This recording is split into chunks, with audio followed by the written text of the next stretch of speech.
You want to support Roland Martin Unfiltered? Be sure to join our Bring the Funk fan club. Every dollar that you give to us supports our daily digital show. There's only one daily digital show out here that keeps it black and keep it real. It's Roland Martin Unfiltered. Support the Roland Martin Unfiltered daily digital show by going to RolandMartinUnfiltered.com. You can make this possible. Right now, what is happening in the United States House, Democrats are making their effort when it comes to targeting that nutcase out of Georgia, Congresswoman Marjorie Taylor Greene. Now, they are voting to strip her for committee assignments. Why? Well, let's see. She's a racist. She's a bigot. She's an idiot. She's a QAnon supporter, you name it. So, you know what? Before we play her speech, let's just go ahead and roll it. No charcoal grills are allowed. I'm white. I got you, huh? Yeah, illegally selling water without a permit On my property. Whoa! Hey! Give us your right. You don't live here. I'm uncomfortable. So earlier today, Marjorie Taylor took to the floor of the U.S. House to plead her case, to show everyone that she's a Jesus lover, that she is someone who, oh my goodness, she just loves the Lord and all that sort of stuff along those lines. Actually, before I go to her, right now, Congresswoman Lucy McBath is speaking on the floor. She was speaking on the floor, and so we're going to try to pull her speech. But before we go back to the floor, if y'all want to just, let's see if your heart has been touched by just the words of now the humbled Marjorie Taylor Greene. Thank you. Madam Speaker, my Democrat colleagues, Republican colleagues, my district back home in Georgia 14, to the American people, to my mom and dad, and my husband and my children. I've been here for 1 month and a day, and I've gotten to know part of my conference, my Republican colleagues, but not even all of them yet.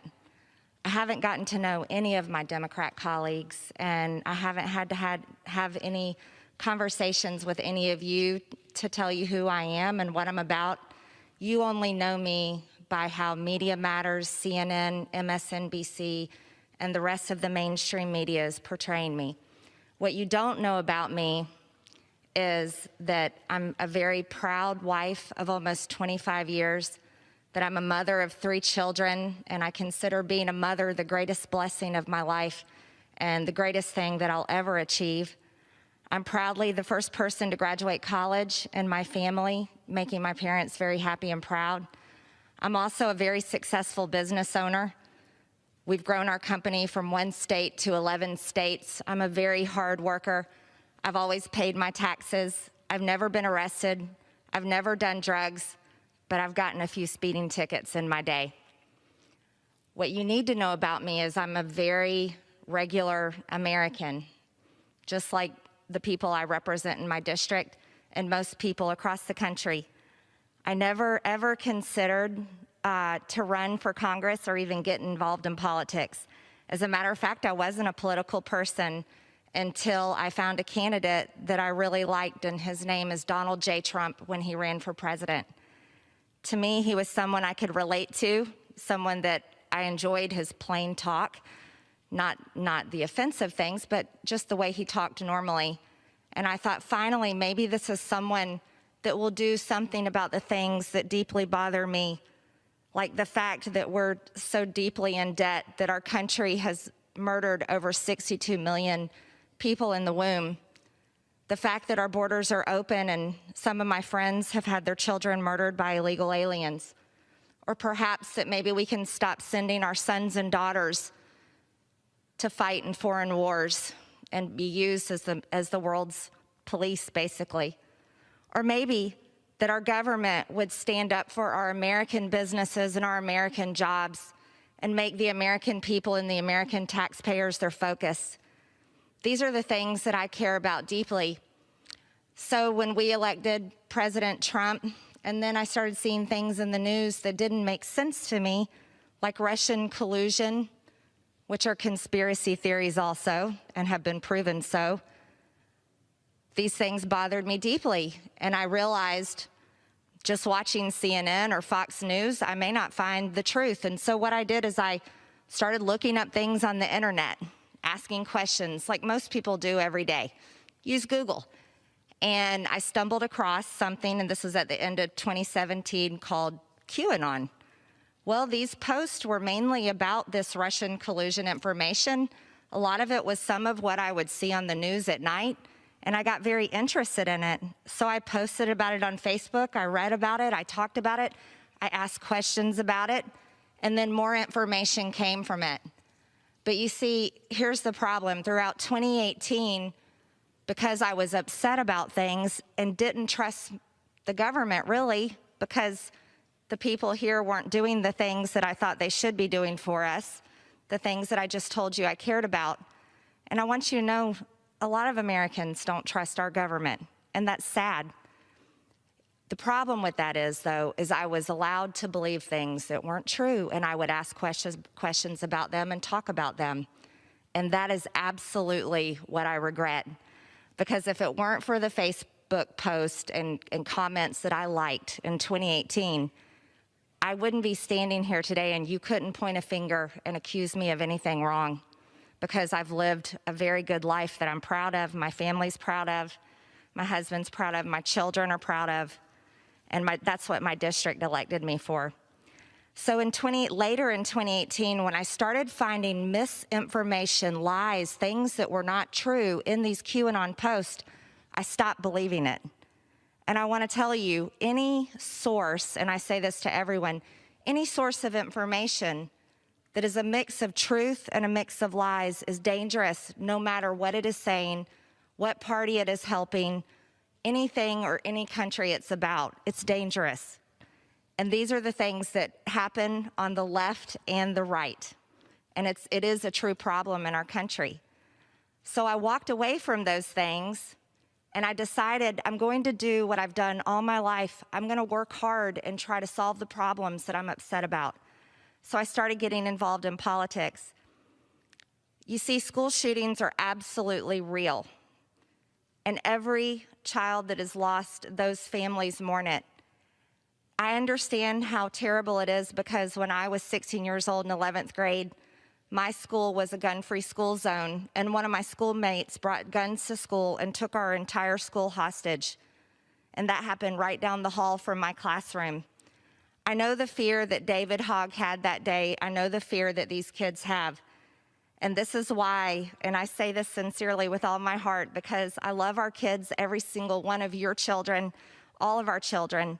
I truly believe that children at school should never be left unprotected. I believe they should be just as protected as we were with 30,000 National Guardsmen. Our children are our future, and they're our most precious resource. I also want to tell you 9/11 absolutely happened. I remember that day crying all day long watching it on the news. And it's a tragedy for anyone to say it didn't happen. And so that I definitely want to tell you, I do not believe that it's fake. I also want to tell you. I'm done listening to her. Bring in the panel. Now, y'all, what I didn't get to with the part, matter of fact, y'all find it for me. Y'all find it for me when she said, I'm a Christian, I love Jesus, and folk make mistakes, and we all sin, and y'all, she was playing that Jesus card real hard. I've been humbled by this, and I've been, there have been a lot of speeches on the floor today, lighting her ass up. Let me tell you who brought the funk. Steny Hoyer of Maryland. Watch this.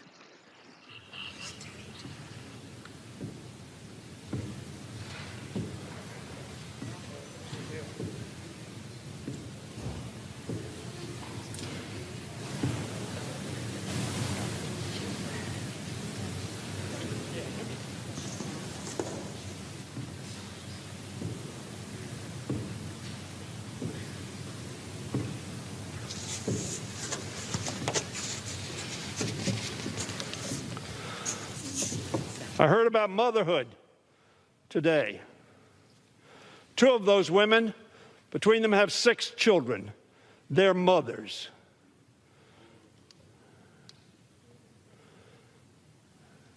One of them does not have children. And she's come to this body asking for more housing for people, for more health care for people, for more income for people. How awful. And they're not the squad. They're Elon. They're Alexandria. And they're Rashida. They are people. They are our colleagues. And yes, you may have disagreements. But I don't know anybody, including Steve King, who you precluded from going on committees, for much less. And this is an AR-15 in the hands of Miss Greene. This was on Facebook just a few months ago. That is a message of peace and reconciliation and peaceful democratic dialogue. The squad's worst enemy, AR-15, in hand. Sounds like the guns I fled. I have never, ever seen that before.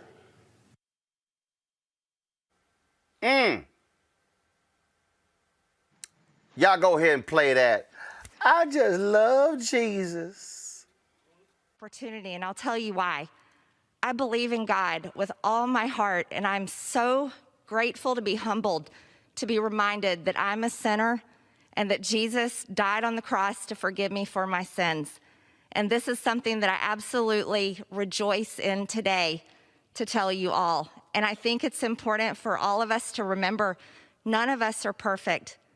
None of us are. And none of us can even come close to earning our way into heaven just by our acts and our works. But it's only through the grace of God. And this is why I will tell you, as a member of this Congress, the 117th Congress, I am a passionate person. I'm a competitor.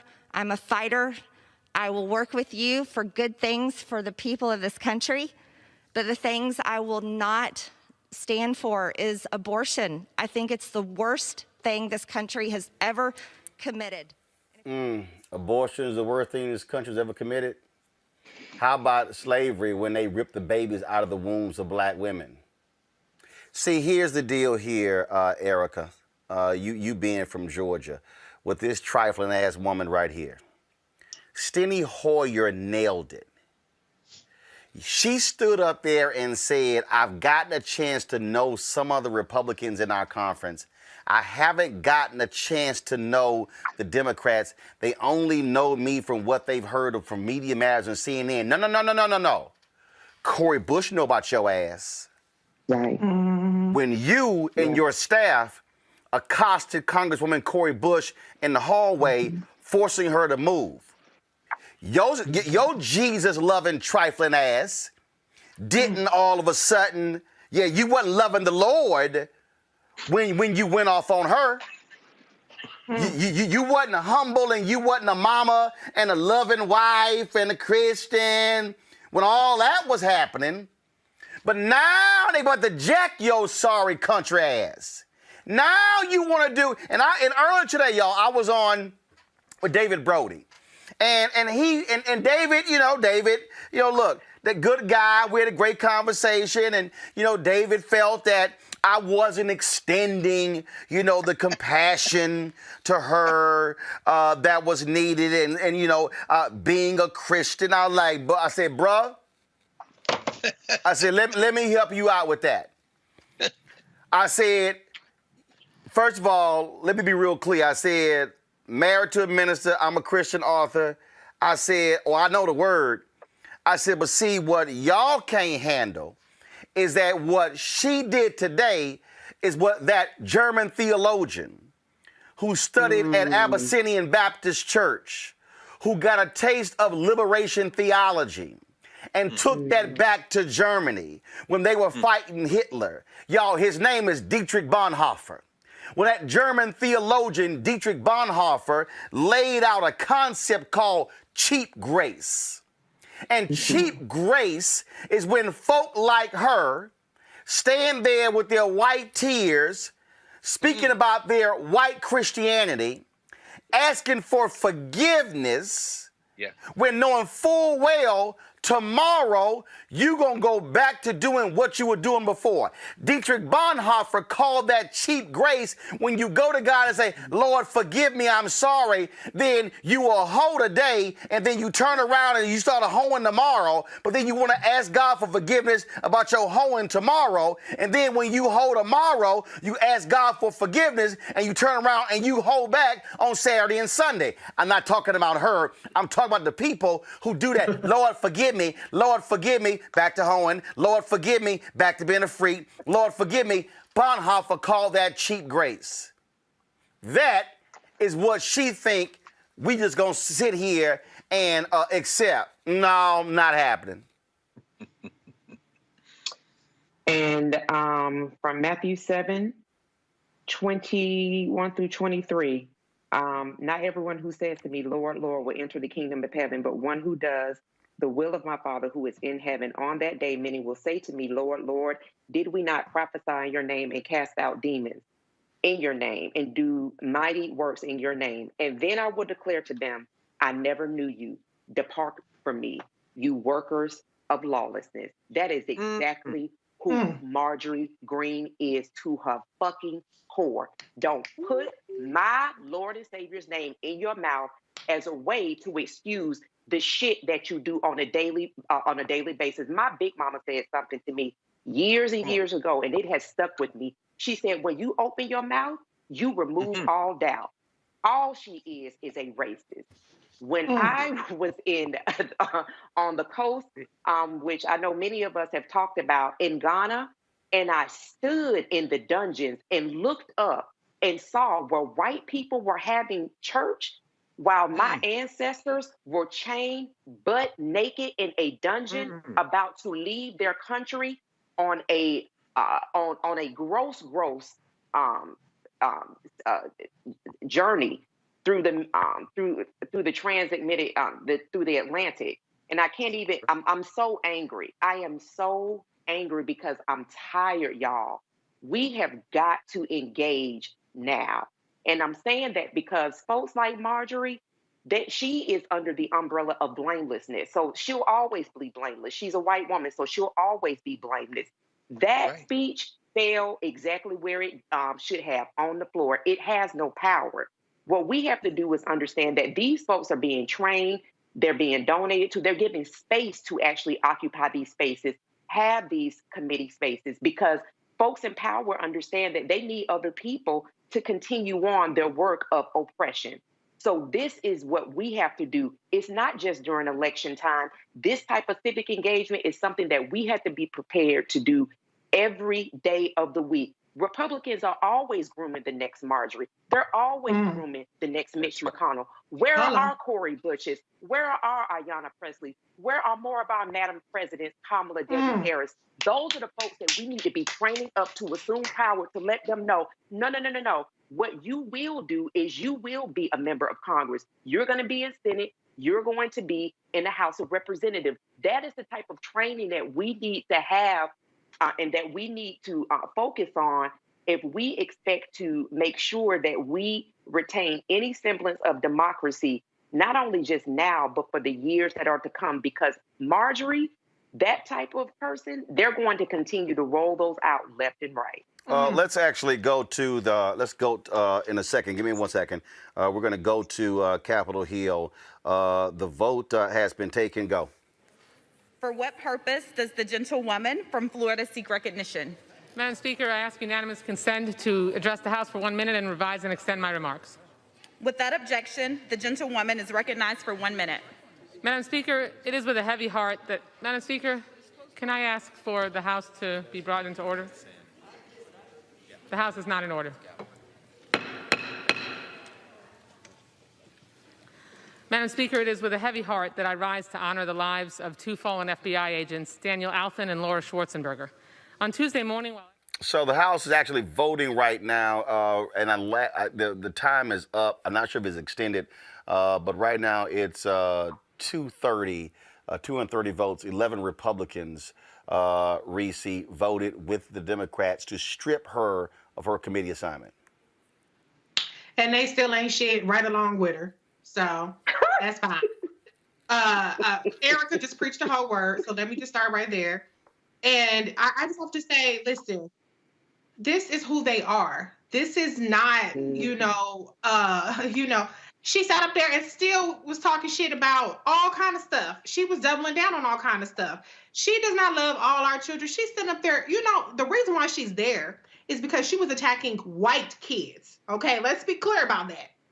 Not because she was going after Congresswoman Ileana Omar or Rashida Tlaib. It's because she went after David Hogg and his sister, and that is appalling. It's disgusting. Okay, so she deserves to get all this stuff stripped. She is a truther about all this other kind of stuff. She want to deflect blame. Lady, you are 46 years old. You too damn old to be sitting up there acting like you ain't know no better. Oh, I was on Facebook. Oh, I was on Google. I'm not gonna say the B word on your show, but I will say motherfucker, please. Okay, you was all up in there, all into it. It got you to the Congress, and now you want people to get to know who you are. Girl, bye. Period. Right. Yes. Right. All right, folks, back to our Roland Martin Unfiltered video in just one moment. It's time to be smart. When we control our institutions, we win. This is the most important news show on television of any racial background. Y'all put $2, $3, $4, $5, $10, $15, $20, $30 on this and keep this going. What you've done, Roland, since this crisis came out in full bloom. Anybody watching this, tell your friends. Go back and look at the last 2 weeks, especially of Roland Martin Unfiltered. I mean, hell, go back and look at the last 2 days. You've had sitting United States senators today, Klobuchar and Harris. Whatever you have that you can bring to Roland Martin Unfiltered to support it, please do, because this information may literally save your life. Watch Roland Martin Unfiltered daily at 6 p.m. Eastern on YouTube, Facebook, or Periscope, or go to RolandMartinUnfiltered.com. Support the Roland Martin Unfiltered Daily Digital Show by going to RolandMartinUnfiltered.com. Our goal is to get 20,000 of our fans contributing $50 each for the whole year. You can make this possible. RolandMartinUnfiltered.com. You want to support Roland Martin Unfiltered? Be sure to join our Bring the Funk fan club. Every dollar that you give to us supports our daily digital show. There's only one daily digital show out here that keeps it black and keep it real as Roland Martin Unfiltered. Support the Roland Martin Unfiltered Daily Digital Show by going to RolandMartinUnfiltered.com. You can make this possible. Folks, I want to talk about this next story. Typically, I ignore stories like this, okay? I don't do a lot of entertainment and sports on here. I do no gossip. because frankly, we are inundated with that in Black America when it comes to pop culture and entertainment and sports. But I saw the video that Chloe Bailey put out celebrating her 1 million social media followers. And then I saw it. Then I saw all these, I saw the tweet. All of a sudden, then this reaction, all these people who were trashing her because of her video. And it frankly pissed me off. So here's the original video. Never will stop close to you. That could cut through. Do you miss me too? Wish you were in my room. Then you make me, I just can't escape with you by my side.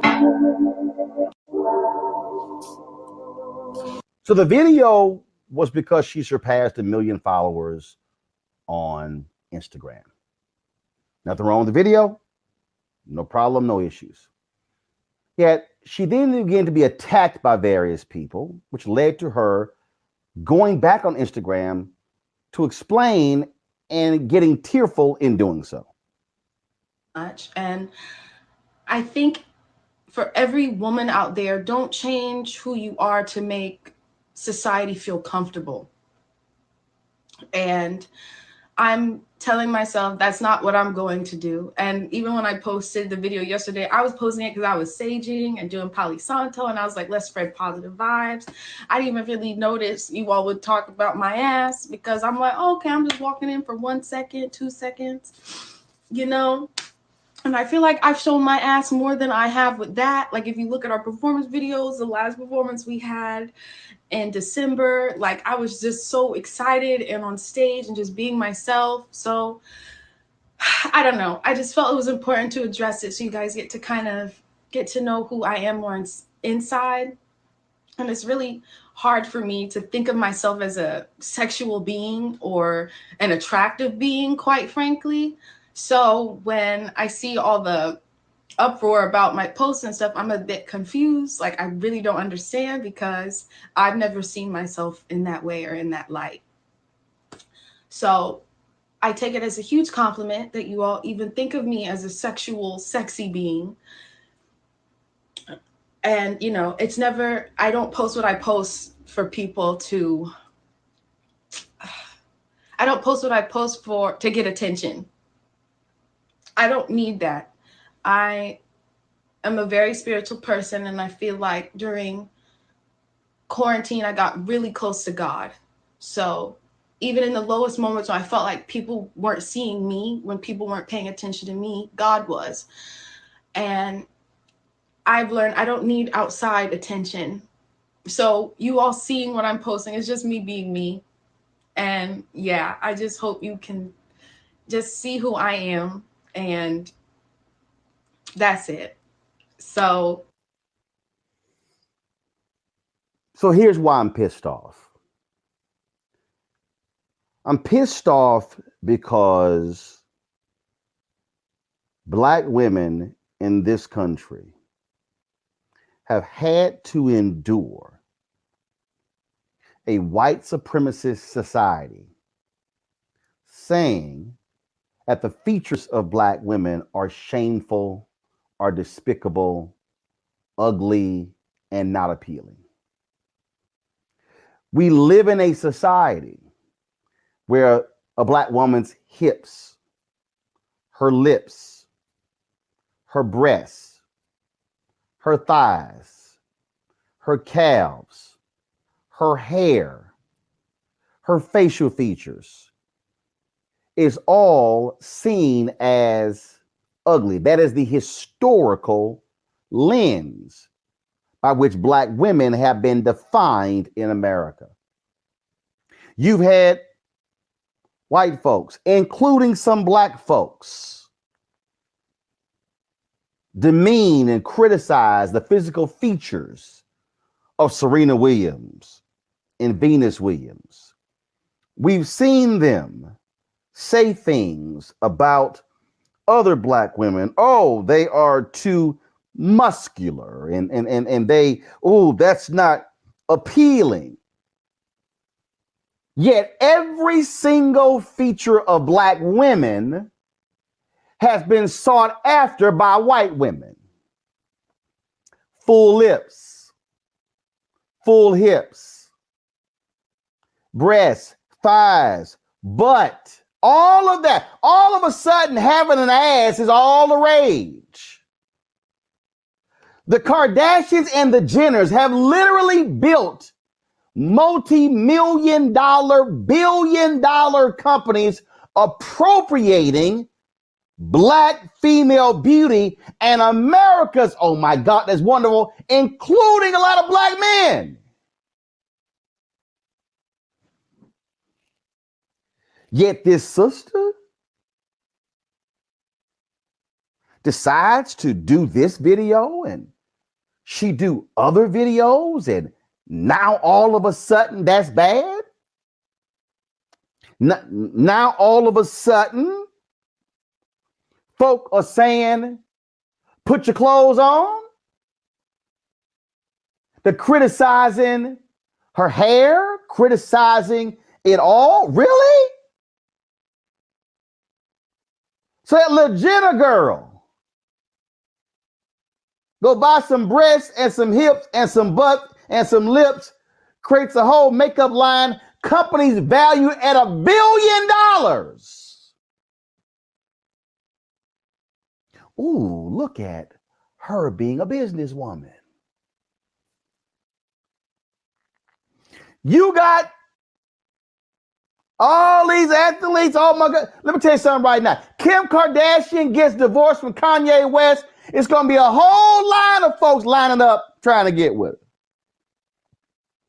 Oh, the exotic features. Oh, look at her.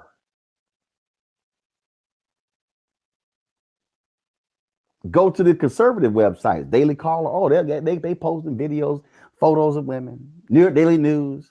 There's a white woman who's a golfer, Paige. I forgot her last name. I swear she on the New York Post every single day, wearing some tights, showing her breasts and showing her body. But when a black woman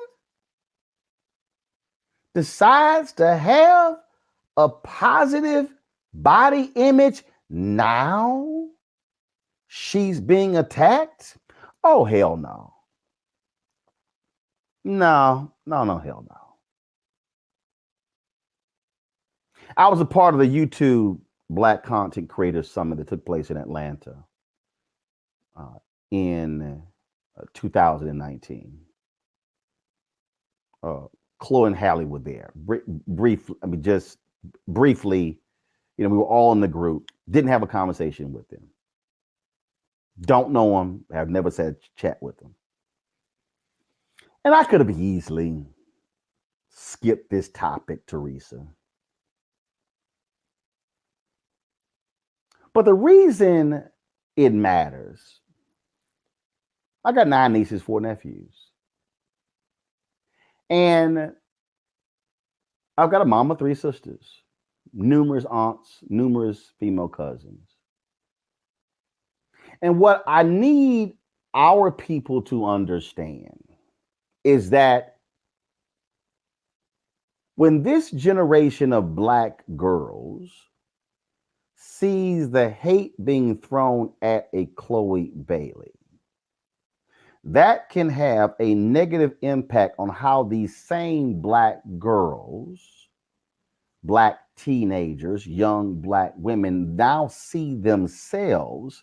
And so then oh, well, if Chloe isn't good enough, then I'm ugly. Then I'm not worthy. Then I don't look as good. And then when there are those people who then begin to body shame them and criticize them and condemn them on social media, they then begin to internalize that. And that then plays a role in some folk deciding whether they want to take their lives or not. And so I need folk to understand, especially folks who are watching on African American, that one of the things that we must do is actually affirm Blackness, affirm Black beauty. See,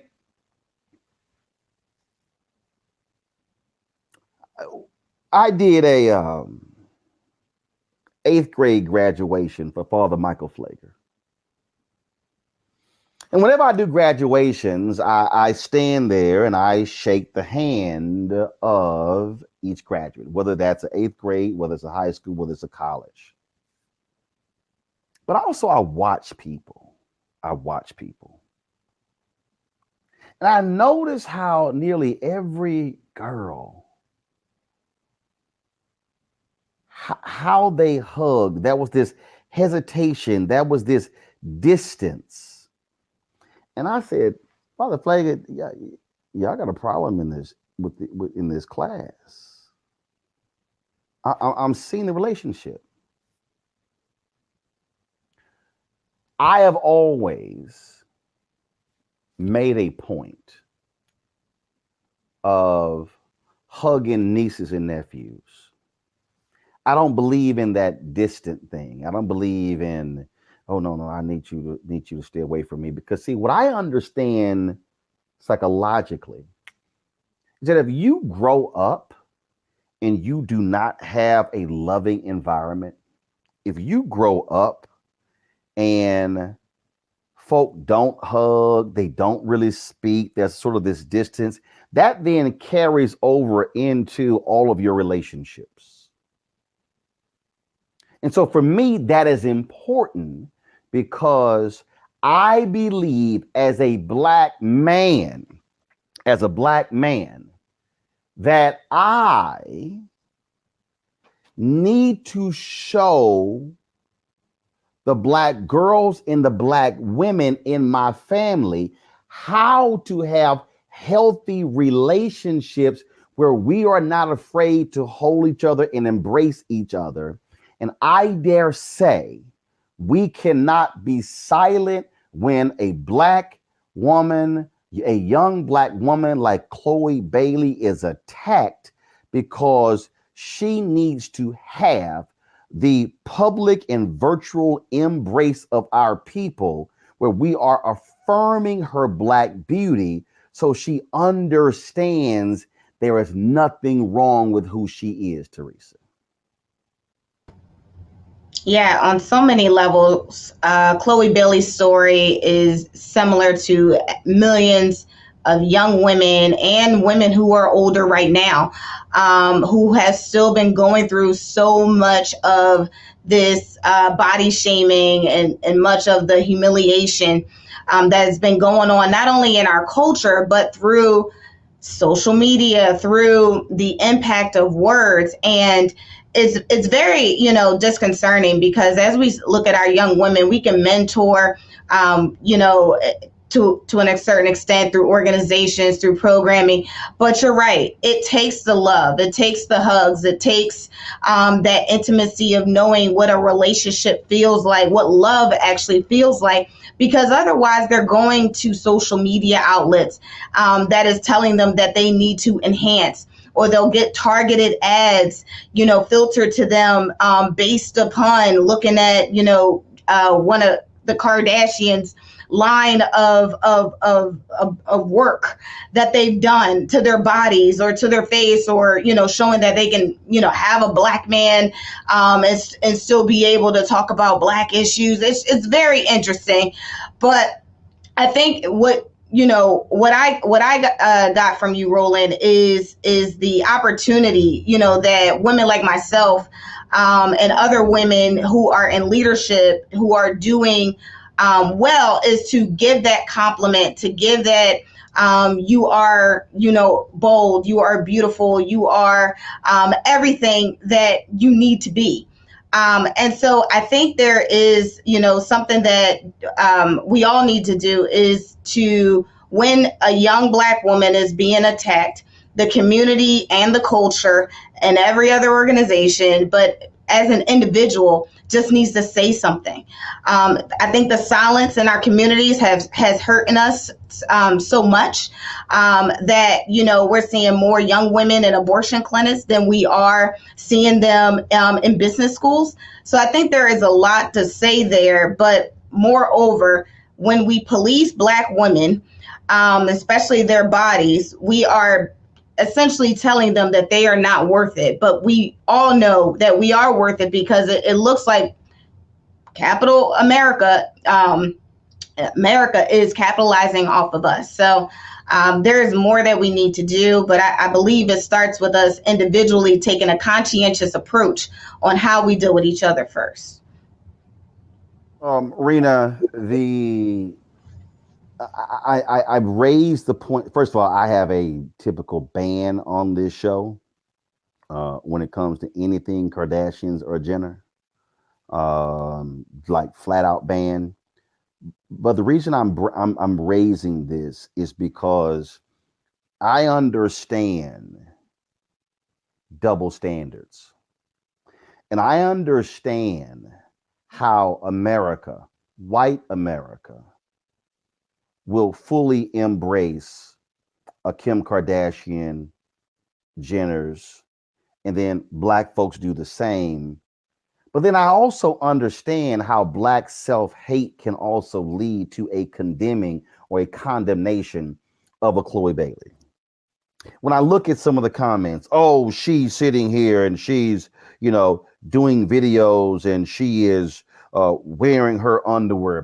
Please tell me the difference between that and somebody in a bikini. Please tell me the difference between folks who are hugely popular in making hundreds of thousands of dollars and millions of dollars as swimsuit models. Please tell me the difference when CBS aired the annual Victoria's Secret's fashion show from Miami, which last I checked were women who were walking down runways with huge feathers on wearing underwear. I really think what we're dealing with here, Rena, is we're dealing with people who are not happy when a Black woman decides to say, I'm beautiful, I'm sexy, and I really don't care if y'all got a problem with it. And in one of her videos, she talked about how she had to deal with feeling negative about her own body. What people have to understand is that this affects Black women when you have this level of hatred. When Black people have said you've got nappy hair. We all remember the video of the young Black girl who was having her hair combed, and the sister, I believe she was a babysitter, it was a mother, I can't remember, who was like, no, baby, you are beautiful. Baby, you are gorgeous. The reality is, because of the history of white supremacy in America and Black people being victims of white supremacy, then taking on the Stephen mindset of white supremacy, we then can have self-hate, not realizing where our self-hate originated from, and it wasn't from us, it all stems from white supremacy in America. Talk, Roland. Black women are particularly vulnerable to the effects of European standards of beauty. That's what this is about, European standards of beauty. And that's what we live with in this country, because those standards emphasize skin color and hair types that exclude many Black women, especially those with darker skin. So, I've read a lot of research on this. I want to talk about Chloe Bailey in just a second, but there's a lot of research out there that indicates that European standards of beauty can have really damaging effects on the life trajectories of Black women, especially those with dark skin, and primarily in the form of that internalized self-hatred that you just mentioned. So it's really important that we start addressing these effects right away. And, when I watched that video of Chloe Bailey, all I saw was happiness radiating from this very beautiful woman. And I'm not just saying that because we're talking about standards of beauty right now. Her happiness was radiating. She was positive. She wasn't doing anything salacious. I mean, that's one way that society has generally judged women. But it's like when a woman that is rail thin, white, wearing skimpy underwear is walking down a runway in Miami with popular singers singing all around her and big feathers, that's suddenly cool. But this chick is just being her authentic, real self and celebrating. She's Black joy. That's all it was, on display. And she was being herself. And I felt my heart just goes out to her, honestly, because when she talked about not seeing herself as an attractive woman and the sexualization around it, I just felt like, wow, what are we doing to women? And I've grown up in this era. And without really dating myself, I came up, I'm closer to 40 than I am to 30. Let me put it this way.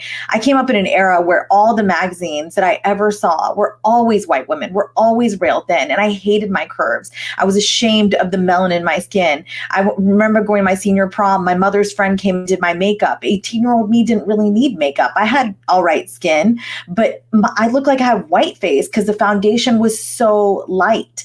And it's because of where I grew up in rural West Virginia, there just weren't that many people of color, Black, Indigenous people of color. There just were not that many of us. And so what was available in the drugstore even wasn't really reflective of our skin tones. And I look back in those pictures and I cringe because I didn't need makeup. I didn't need that foundation 3 shades lighter that my mom was sort of saying, make her lighter, because these are the standards of beauty that our bodies, women in America that came up in my age demographic, primarily, these were the messages being sent to us by corporate America, by advertising execs, that we were not right if we weren't white, that any amount of melanin in our skin suddenly put us in a different category. And I just want to thank you, Roland, really genuinely from the bottom of my heart, being honest and open as a male about how you embrace your family, your relatives, and just showing them it's okay who you are. Your body is just fine the way it is. I even dealt with feelings as recently as last month of feeling ashamed, going somewhere and putting on a blazer because I was ashamed of looking too busty, as if that was going to welcome something at my age. And I'm a married woman, a mother. And these are still the ingrained standards, unfortunately, that have pervaded the minds of people of color, primarily Black women. And it infuriates me when I see look, the Kardashians and Jenners, I rock with you because you do not touch that stuff. But it infuriates me to see them totally appropriate what is Blackness and be celebrated for it. Yet the very people that these traits belong to are being shunned and being given this kind of treatment that Chloe was. It is not all right. And I just want to I want us to have an even more open dialogue. I'm confident that by the time my girls get older, they will be celebrating the skin they're in, and they will not get the messages that I got. That were truly that I was some sort of exotic creature, that I was not like everyone else, when genuinely I was just like everybody else inside, but I was being judged on things I couldn't change, like my skin color. And I just want to give one last thing here, one really small thing. I was visiting New York City when I was in my early teens, and I was from West Virginia, and I had great parents that always actually, besides my mom, a little bit of friction there with the skin color stuff, but my dad definitely didn't subscribe to any of that colorism stuff. But I was visiting New York City, and I was on a train with a cousin, and there was a Black woman who came up to me and she said, "How much for your hair? Can I buy your hair? You're Indian, right?" And I was like, "No, I'm American. My parents are from India."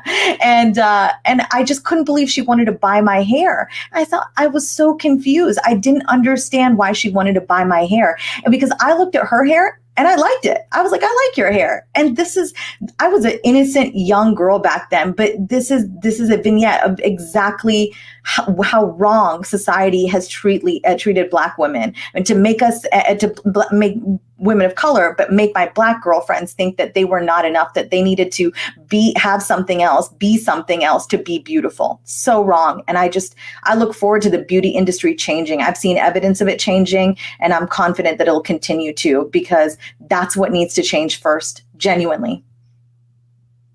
This was a comment posted by somebody named CD on the YouTube channel, and I think it's pretty stupid.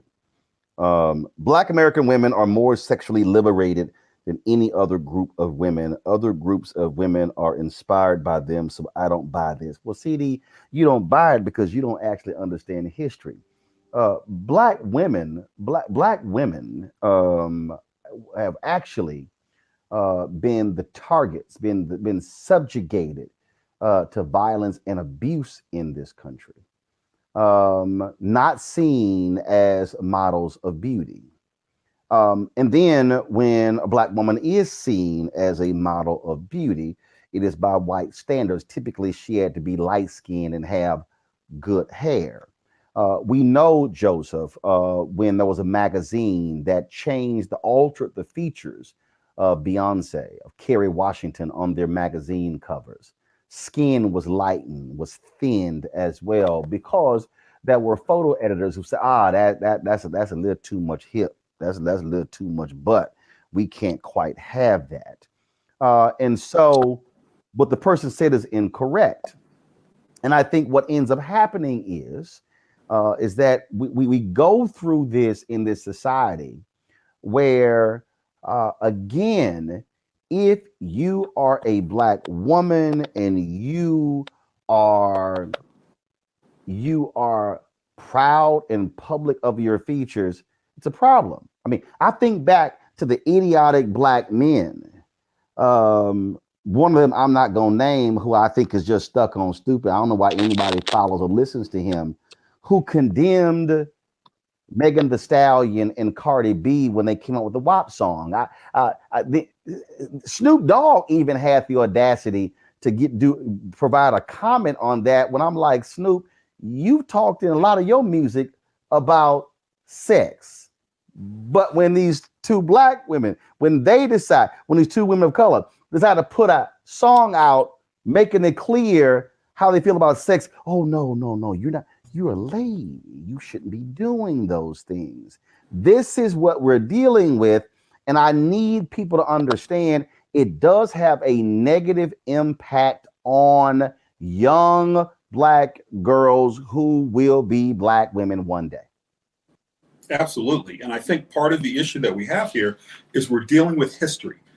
History where Black women were either hypersexualized and just available for whoever wanted to have them, and Black women who are feared. And it's kind of been that tension in society all along, while you have the white beauty industry trying to take advantage of that. I mean, I'm old enough to remember Bo Derek having braids, when people thought that was scandalous because she was co-opting a Black style, a cultural style. And we've gone from there to having Adele with Bantu braids, Bantu knots rather. And it just infuriates me, the fact that we really can't get this right even after 400 and some odd years. So kudos to Chloe for trying to stand up to this kind of negativity, but it can have an impact. It will have an impact, and you don't know that impact until these young women become of age. And so we have to do the best as Black men and as men in general to make sure that that doesn't happen, and to understand that Black women are beautiful and that they will be beautiful. They always have been.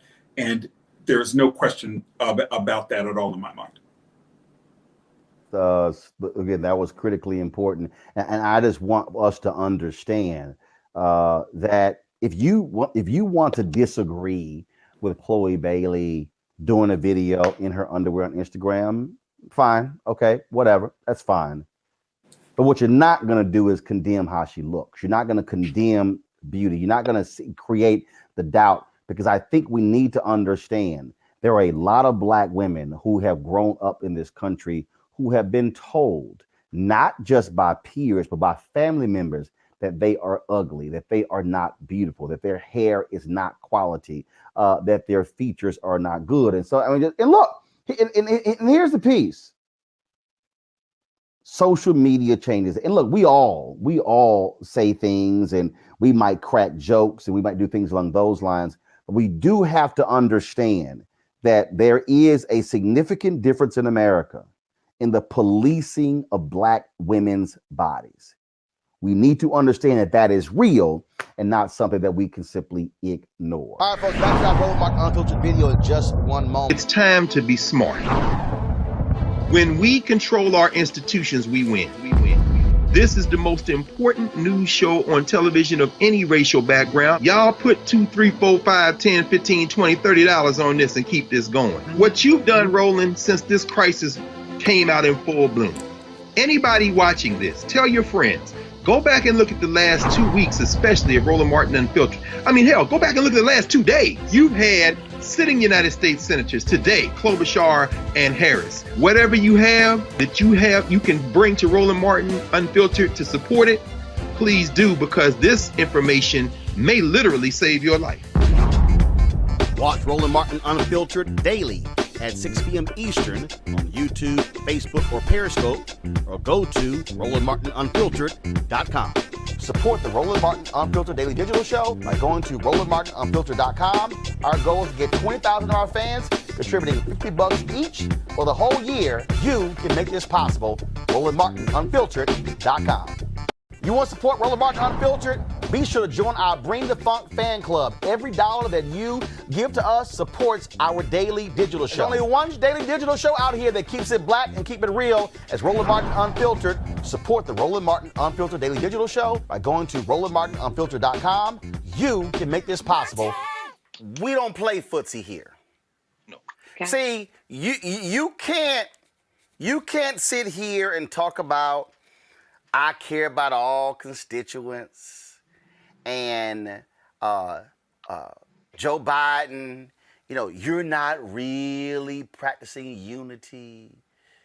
You're not doing these things. And I'm like, no, hold up. Y'all supporting that. See, you can't sit here, Kevin McCarthy,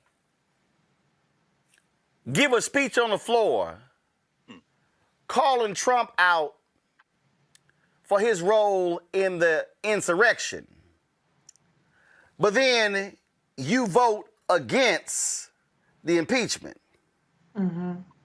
Then you fly your ass down to Florida and take a picture with him. That's right. Because really what you're saying is, I know what I said on the floor was one thing, but the picture says I'm really with them. Mm-hmm. See, that's why when I was with David was like, well, do you not accept her apology? I'm like, hell no. Y'all go ahead and take this. Take this. Action to that from Roland Martin, host and managing editor of Roland Martin Unfiltered. Roland, great to have you back on the show. Great to be back. What's happening? All right, well, we got a lot happening, but I want to play. We're going to play in a moment some of Marjorie Taylor Greene's comments on the House floor first. But I want to get your overall view of Democrats taking this vote, because this is unprecedented for a Democrat, for an opposition party to say we're not having any of this. Well, if the Republicans had done their job, this wouldn't be left up to Democrats. That was the problem there. This is an absolutely crazy and deranged woman. That's who she is. And so, sure, her crazy constituents in Georgia elected her. Well, so do those fools in Iowa who elected Steve King. Republicans took the steps against him. But when you look at not just her, see, Kevin McCarthy, but her comments before. No.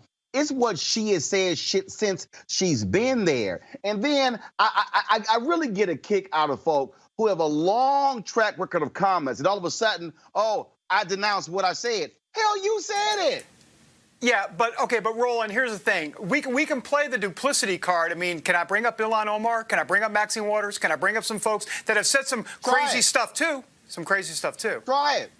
But also, did any of them try to lead an insurrection? Did any of them tweet 1776? Did any of them talk about that? Marjorie Greene cannot be trusted as a member of Congress. Pure and simple. And here's the deal. Do the rules allow for this to happen? Yes, they do. Republicans supposedly like playing by the rules, right? Roland, I want you to listen to Marjorie Taylor Greene. She was on the House floor today. We're going to all watch it together. Here it is. And I want you to know. All right, so I played that, and I'm gonna let that go ahead and play. Y'all get ready to go back. When y'all see us come back, just going back. But again, I like David, and I get it. He's speaking to his right audience, but I'm gonna bring that heat so they can actually hear the truth. And I'm not playing that little Christian love game that she thought. I mean, I'm the wrong one. No, boo. That dog don't hunt where I come from. It's just not going to work. And see, and let's just be real clear, you got too many folk on mainstream TV who's scared to say it, who's scared to actually go there, who don't want to truly call out white Christianity, who don't want to call out white nationalism. They want to use all the other words and phrases around it. Nah, see, we're not going to sit here and dance around it. We're going to call this thing exactly what it is, and they have to get checked. They have to get called out, and it's not just folk like her. It is Marco Rubio. It is Jim.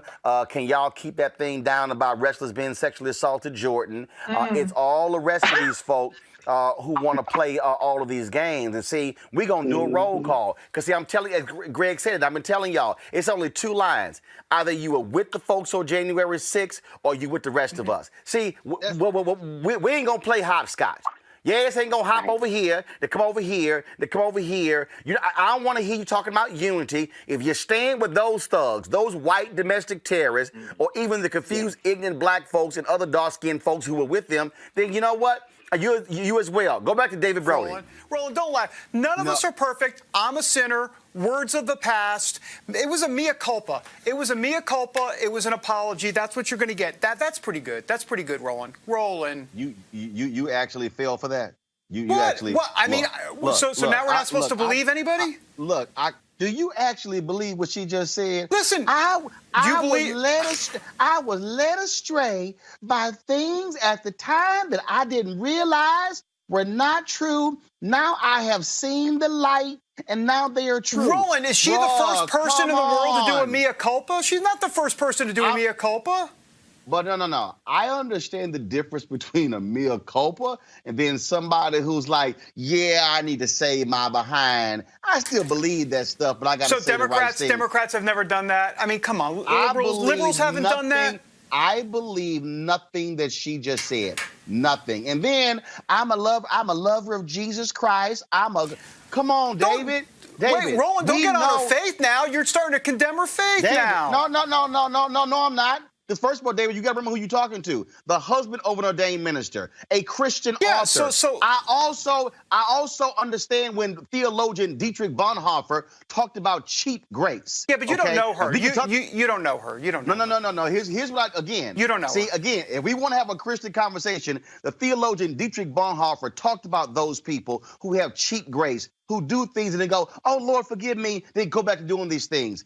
I judge Marjorie Taylor Greene. Hold up. I judge her based upon what she has said since she got elected. And she has said absolutely crazy, outrageous things. Not 2018, 2020, 2021. Roland, straight up, liberals always talk about compassion for your fellow man, and then you got this going on. Look, why can't we have some compassion for her? I mean, when I say compassion, forgiveness. What about forgiveness?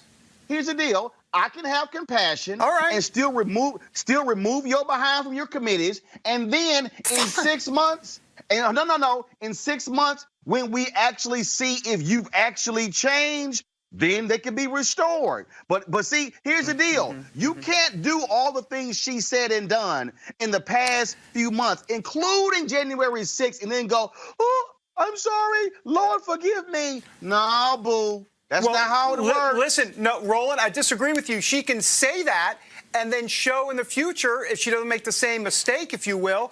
But the point, but she can say it. She can say it.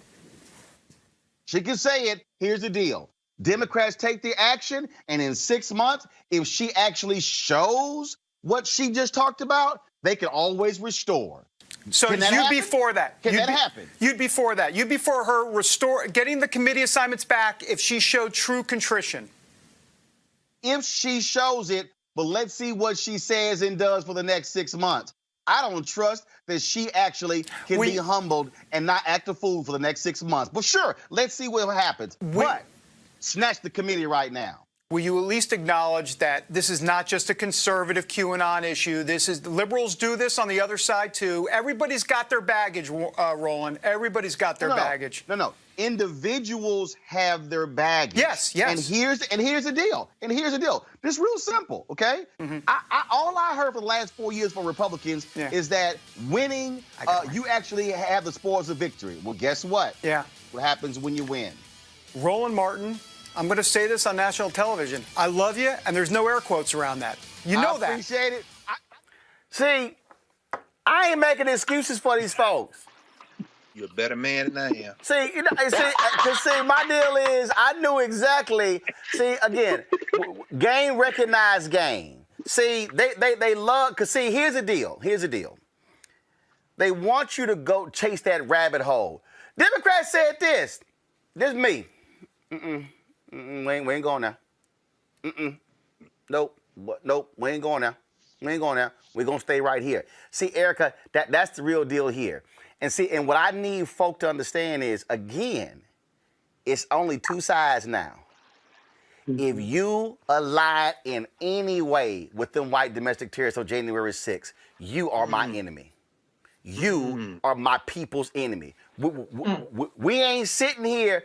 And that's why I was like, all right, all them words, I'm a wife, I'm a mother. Let me see what you do for the next 6 months. But here's what we already know. She's already sent a fundraising appeal lying on AOC. Yep. So, Heifer, you already showed me who you are. Come on. You already raising money and you lied on AOC in your fundraising appeal. That's why snatch your committee. Yeah, and snatch your wig while you're at it. I got to send a shout out to Greg. He gave me my life back in a text message just that quickly because you personalized this, right? It just really the apologist kind of narrative that continues to flow out of a whiteness, but this is why we have to stay vigilant. You know, I know you've already discussed this on the show earlier this week, but we're thinking about, you know, the lack of grace, the lack of understanding that was not given to a 9-year-old Black child in Rochester, New York. And so we see how there's always a runway, right, for whiteness to be considered otherwise, to you don't know what's in their heart. Well, you know, the Bible clearly says the heart is vile. It's full of things that are not pleasing unto God. So, you know, scratch that, like throw that all the way out of the window. We know who she is because she told us who she was. She told us who she was when she was running for office. And when she got into office, she continued to tell us who she was. She said that she engaged in politics because she was drawn by the son of a Klansman. And I continue to say he's the son of a Klansman because we have to always go back to what the Klan was founded on. And Dr. Carr laid it out for us. They were founded on some type of Christian belief system, but it's not a belief system that extends to all people. It is very much so narrow and centers and upholds and makes sure that the supremacy is always with whiteness. Everyone else is there to serve whiteness. And so as we think about this and as we continue to hear the media talk about her ad nauseum, as we continue to hear QAnon become more mainstream, that we continue to hold true to who she and the Republican Party is. What we saw on January the 6th is really the outflow of what the natives and what Black people have experienced in this very nation by white mobs. It has always been like this for us. It has always been like this for natives. We are the ones who built this damn thing. So understand that Marjorie Greene ain't shit but another copy out of this whole prototype of how you aggressively attack, oppress, suppress all voices that are non-white. That is all it is. And so if there cannot be some type of courage gained by the Democrats, outflow from all of the Black folk, 90% of Black people, of Black women, 80% of Black men that made their way to the polls to make sure that they were in power in the White House, in both chambers of Congress, then we have a real issue here. We got the wrong people in power. All right, folks, back to that Roland Martin Unfiltered video in just one moment. It's time to be smart. When we control our institutions, we win. This is the most important news show on television of any racial background. Y'all put $2, $3, $4, $5, $10, $15, $20, $30 on this and keep this going. What you've done, Roland, since this crisis came out in full bloom. Anybody watching this, tell your friends. Go back and look at the last 2 weeks, especially of Roland Martin Unfiltered. I mean, hell, go back and look at the last 2 days. You've had sitting United States senators today, Klobuchar and Harris. Whatever you have, you can bring to Roland Martin Unfiltered to support it.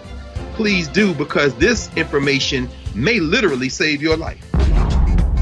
Watch Roland Martin Unfiltered daily at 6 p.m. Eastern on YouTube, Facebook, or Periscope, or go to RolandMartinUnfiltered.com. Support the Roland Martin Unfiltered Daily Digital Show by going to RolandMartinUnfiltered.com. Our goal is to get 20,000 of our fans contributing $50 each for the whole year. You can make this possible. RolandMartinUnfiltered.com. You want to support Roland Martin Unfiltered? Be sure to join our Bring the Funk fan club. Every dollar that you give to us supports our daily digital show. There's only one daily digital show out here that keeps it black and keep it real. As Roland Martin Unfiltered. Support the Roland Martin Unfiltered Daily Digital Show by going to RolandMartinUnfiltered.com. You can make this possible. President Joe Biden does not have his United Nations ambassador yet because Senator Ted Cruz has been an ass. Last week, the U.S. Senate Foreign Relations Committee, they actually chose to delay the vote on United Nations Ambassador appointee Linda Thomas-Greenfield. Why? Because Ted Cruz did not like a speech that she gave at Savannah State University in 2019. Thomas-Greenfield gave the speech at the Chinese-funded Confucius Institute on campus regarding China's relations and investments in Africa. Now, although she says she regrets her comments, Cruz and several other GOP senators rehashed the speech and questioned Thomas-Greenfield's approach on the threat of China. The committee is slated to reconvene to reconsider her role. Now, here is this fool, Ted Cruz. Watch this. So you've said you were horrified by seeing firsthand what the Confucius Institute was doing. Did you keep the money? I can tell you what I did with the money. I give a tremendous amount of my very meager resources to humanitarian efforts. And so you did keep the money, though? You didn't give it back? I did. I did not give it back. It was not from the Confucius Institute. It was from Savannah State University. Now, you also described, you said you've spoken out against China's abusive practices.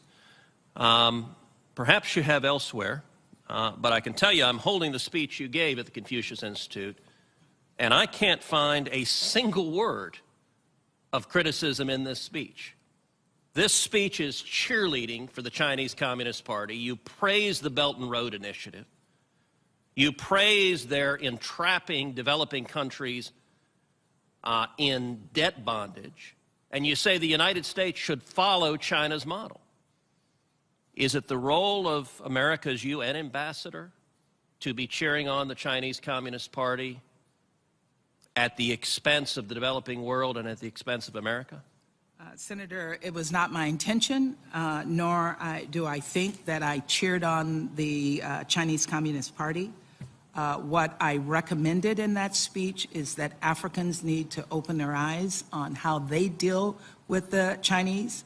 And I would like to see the United States government do more in Africa to compete with My final question, did you have even a word of criticism about the Chinese Communist Party, about its murders, about its tortures, about its concentration camps, about its genocide?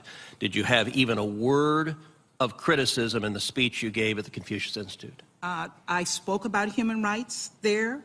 That's the speech, but you don't see my other engagements with students who ask questions that I answered frankly.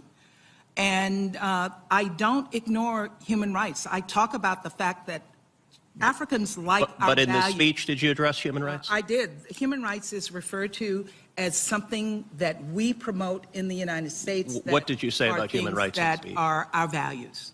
What did you say? I mean, in my discussions with Africans. But I the speech didn't appreciate have what you're saying. I'm not denying this. As I said, I regret this. This is one speech in my 35-year career, and I do regret that speech. But if you look at what I have done prior to that, there is no question that I understand. I am not at all naive about what the Chinese are doing, and I have called them out on a regular basis, including today. Thank you. Senator Cory Booker of New Jersey did not quite like Ted Cruz keep harping on this speech at a HBCU, and he had her back.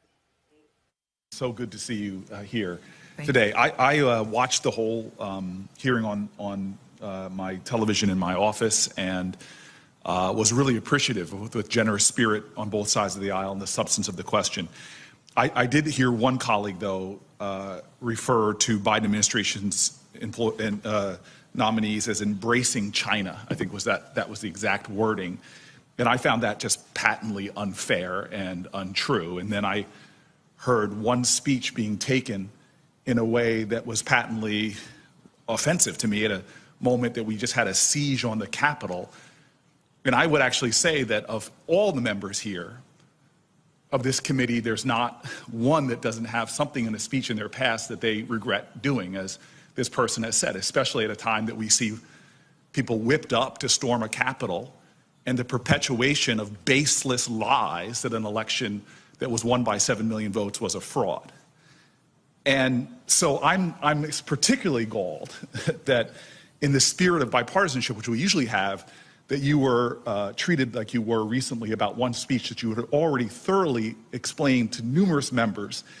And the generosity of some of my friends on the other side of the aisle was pointed very clearly. You were invited to give a speech by an HBCU.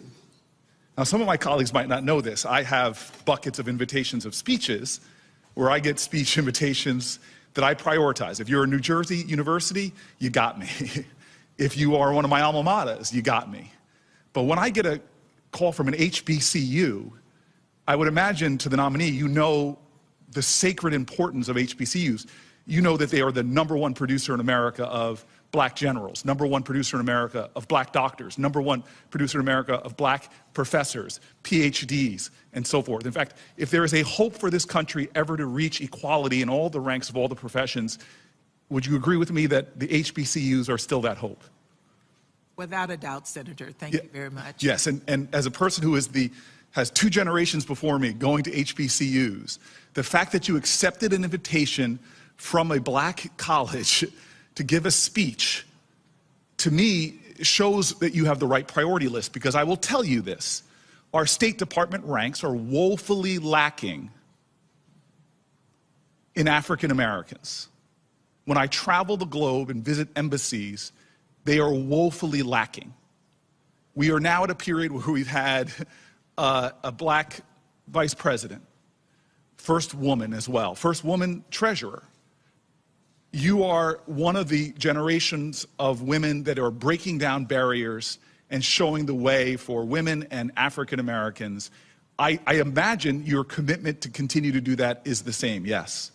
Absolutely. Now, the other thing that just galled me a little bit, it was the fact that Senator Menendez, my senior senator, who is friend and mentor to me, read a whole list through your research, Senator Menendez, of examples for, I think, 10 to 20 years of you being a canary in the coal mine, making warnings about China's activities in Africa. And so to the Senator Menendez, who I rarely ever tell him what to do, so I'll ask him, could you introduce that litany into the record in a formal way so that it is there forever? I'd be happy to. Thank you very much. So I just want you to know I am celebrating that you are sitting before me right now, because I know the challenges we still have in this country. And I watched after George Floyd was savagely murdered, how it wasn't just all 50 states of America that came out and protested, but we saw other nations, right? At least a dozen other countries, because they know that the United States of America, if we can make our values true here, there's hope for the world. Would you agree with that? Yes, sir. So I have 30 seconds left, and I apologize for using all my time, but I just want you to know, for my ancestors, for communities of color all around the world who wonder if this nation will ever achieve itself, will ever get to a point where we can be a country where we celebrate the richness of our diversity, not just in words, but in positions of leadership, where we achieve our potential, as past generations saw when they brought hidden figures out of the shadows and sat them together with NASA astronauts and literally defied gravity. That you today, sitting in that seat, are a reason to rejoice. And your record is unapproachable in your patriotism to this country under Democratic and Republican administrations. I thank you. I celebrate you, and I will submit my questions for the record in hopes that you will give me that response. I yield to you, Mr. Chairman. Thank you. So, Michael, here's why I am greatly bothered here.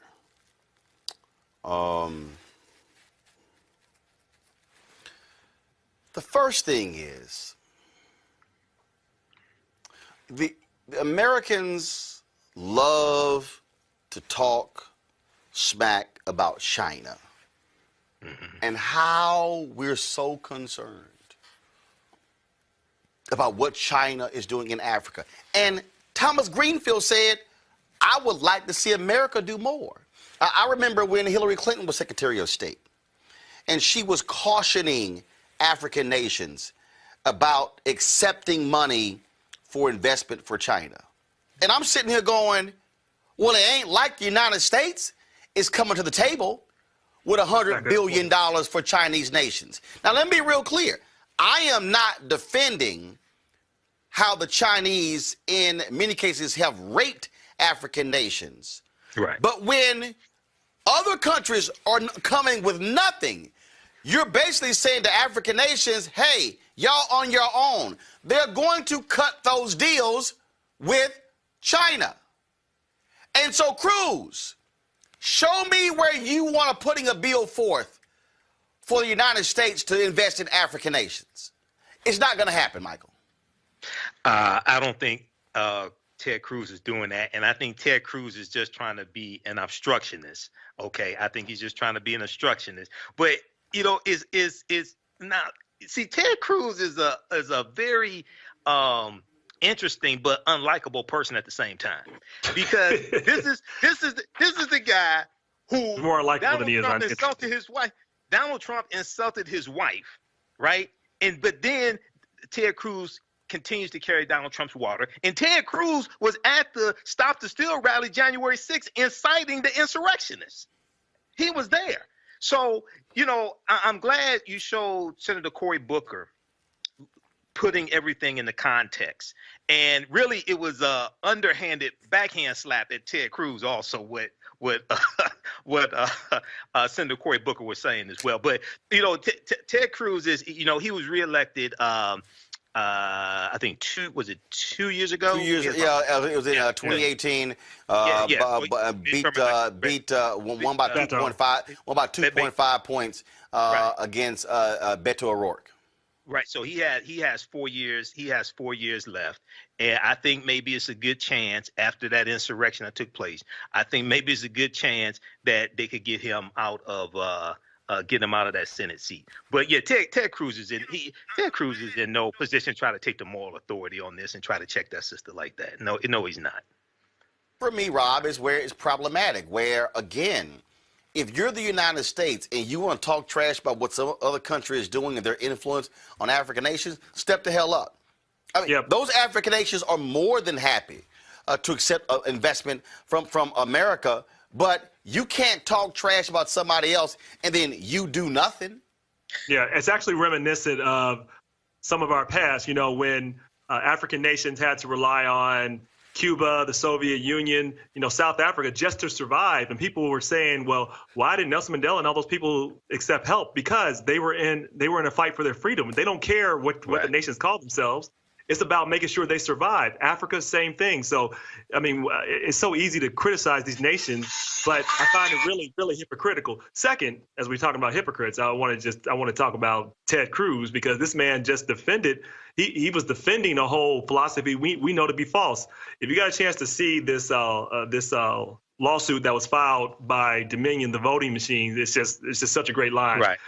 It's one of the best openings. It says, you know, the earth is round, 2 + 2 = 4. Joe Biden and Kamala Harris are president of the United States. These are facts. They're undisputed. The election wasn't rigged. It's just as true as the earth being round, 2 + 2 = 4. But you have people like Ted Cruz promoting this propaganda, getting people riled up, believing that things are being taken from him, that the nation was rigged, that they have something to fight for. He is just as responsible as Trump, because he empowered that rhetoric. He's still not going to hold them accountable. So I don't want to hear anything from a lot of these people. They've lost their right to any type of moral high ground to me for a very long time. I don't want to hear it. And that's really for me right there, Misha. I don't want to hear a damn thing from Ted Cruz or any of these people, because also I don't want to hear you even having the audacity, the unmitigated gall to question China and their human rights abuses when you literally you were supporting people who wanted to overthrow this country. That's treason. That's being a traitor.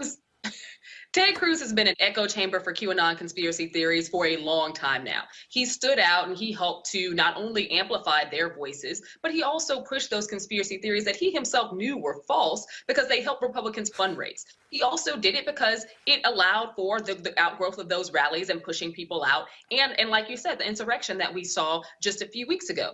Ted Cruz also cannot personally speak to or engage in any level about humanitarian crises. This is the same guy who voted for and supported President Trump as he pulled out of various treaties that we've had with nations that we relied upon, not only in terms of fighting for humanitarian efforts globally, but also in terms of funding. I think that it's very upsetting when we see someone like Ted Cruz speak against a nominee who happens to be a Black woman. And I think that this is largely because she would be first and she is a Black woman. Let's not forget this is also Black History Month, so it's a double slap in the face.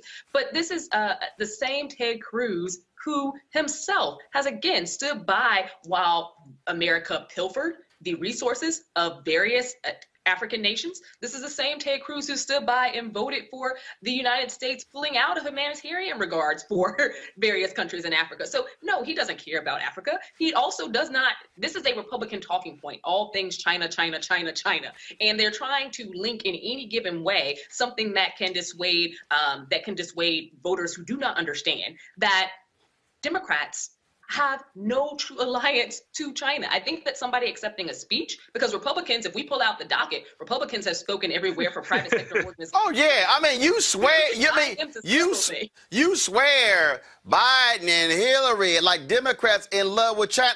First of all, how many of these Republicans are doing business in China? How many of them are selling their products there? How many of them? Contracts. Right. I'm like, y'all, come on now. They made a bunch of.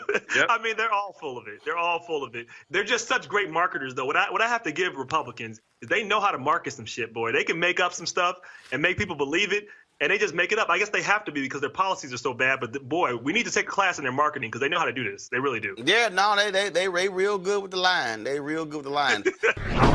Every single night. We've got some of the top Black experts. You're not going to see them on cable news or broadcast news because you swear Black people aren't experts when it comes to this health crisis. That's why we have this show and why we do what we do every day on Roland Martin Unfiltered. Joining us right now is retired General Russell Honoré, the nation's first Black Surgeon General, Dr. Joycelyn Elders. John Hope Bryant, he is the founder of Operation Hope. Senator Kamala Harris of California, Dr. Cedrina Calder, retired General Lloyd Austin, Congresswoman Karen Bass, Commissioner Omari Hardick, Bureau President in Brooklyn, Eric Adams, Dr. Joseph Graves, America's Wealth Coach, Deborah Owens, Dr. Corey Hebert, Patel Salt, Howard University student, Pastor Jamal Bryant, Dr.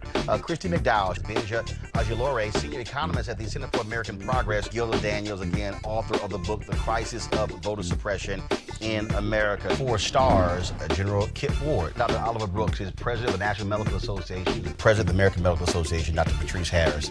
Joby Benjamin, Dr. Alexia Gaffney, infectious disease specialist, Dr. Georges Benjamin, executive director of the American Public Health Association, Malcolm Nance, family medicine physician, Dr. Jen Caudle, Dr. Tashaka Cunningham, a molecular biologist, Kat Stafford. She's a national race and ethnicity reporter for the Associated Press. Dr. Wayne A.I. Frederick, who is the president of Howard University, Congresswoman Yvette Clarke from the state of New York, William Spriggs, AFL-CIO economist, Andrea James, executive director of the National Council for Incarcerated and Formerly Incarcerated Women and Girls. All right, let's go to Capitol Hill. Congressman Gregory Meeks, Congresswoman Eddie Bernice Johnson of Texas, Congresswoman Barbara Lee, Minnesota Senator Amy Klobuchar, mental health clinician Jamie Singletary, Prince George's County State's Attorney Aisha Bradeboy, as well as Dylan Hayrie, ACLU Justice Division strategist. Dr. Cindy Duke, she is a virologist. Principal Steve Perry of Capitol Prep. Health and wellness specialist Dr. Yolandra Hancock. Desmond Meade, president of the Florida Rights Restoration Coalition. Cliff Albright, who is the co-founder of Black Voters Matter. Michael Harriet with the Root, the Mina McWhorter, founder of Love by the Hand, Dr. Julianne Melvo, economist, president, emerita Bennett College, coroner Michael Fowler, is the mayor of Atlanta, Keisha Lance Bottoms, mental health therapist Suzette Clark, Justin Gibney, attorney and political strategist, and Bishop Vincent Matthews Jr., Dr. Suzette McKinney, CEO and executive director of the Illinois Medical District, Dr. Leon McDougall, president-elect of the National Medical Association, Jana Bailey, Mayor of Moss Point, Mississippi, Mario King. We're going to keep driving this thing to make sure our people are fully aware, safe, protected from coronavirus. You getting the top medical experts, the top business experts, top political experts, top religious experts, because that's why we do what we do. Unapologetically and unfiltered. Ain't nobody else in the black media space doing what we do. Watch Roland Martin Unfiltered daily at 6 p.m. Eastern on YouTube, Facebook, or Periscope, or go to RolandMartinUnfiltered.com.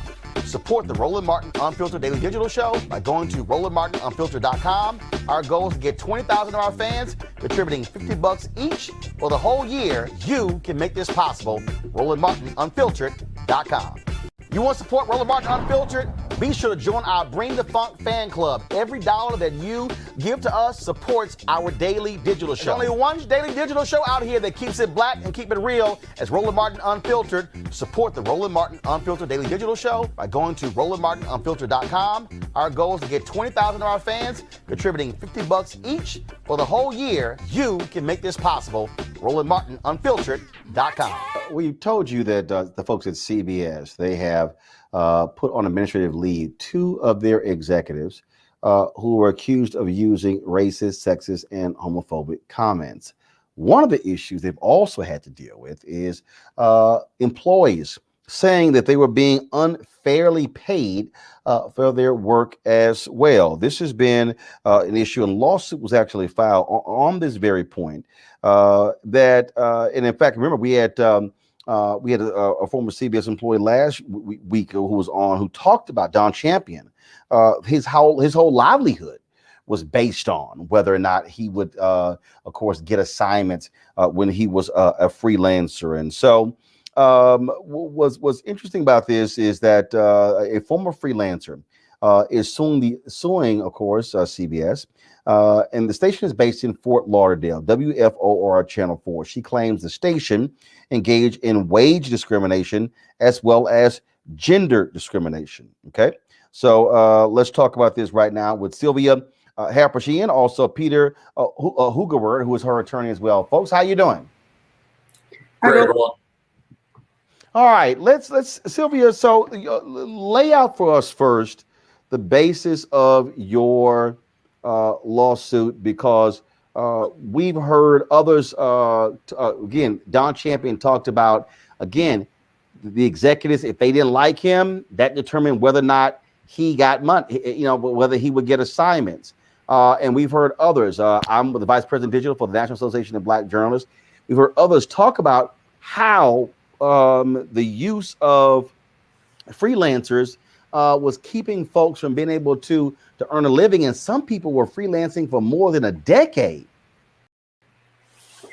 Yeah, it's a problem that you don't realize is so widespread because you're so, as a journalist, focused on doing your job and making sure that you do it so well so that you get called back. So this idea of creating instability in your life and put you in a survival mode so that you don't necessarily question what's going on around you. I worked at CBS Miami for 7 years. I was praised and promoted only by title.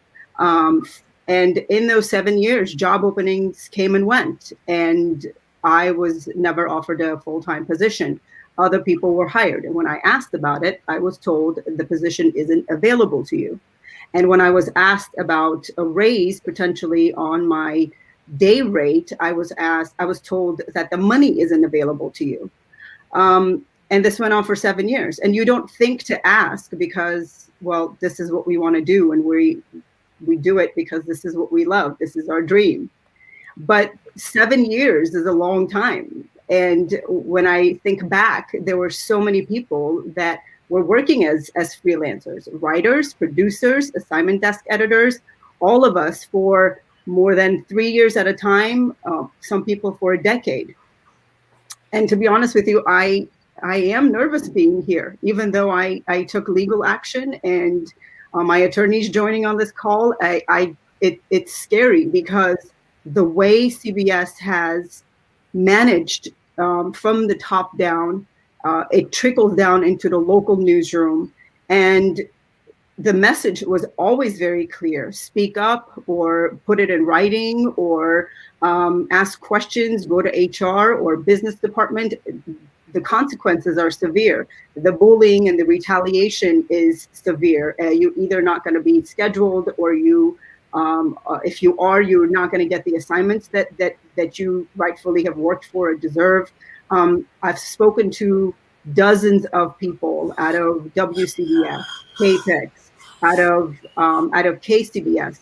Some people were fired and let go because they asked questions about their time cards. And the issue is that CBS blatantly and bluntly told all of us to write a flat 8 hours on our time cards, regardless of whether we worked for more than 8 or not. So when you think about it, if I'm covering a hurricane, which I did on multiple occasions, and I'm working 18 hours for 5-6 days in a row, I'm getting a flat rate of 8 hours day pay.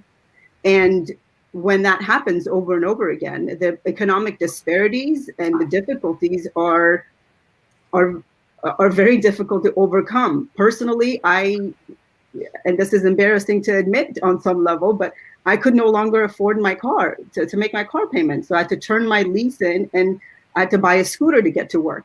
I've talked to several people out of WCBS. There was a person who was getting paid $80 a day in New York, $80 a day.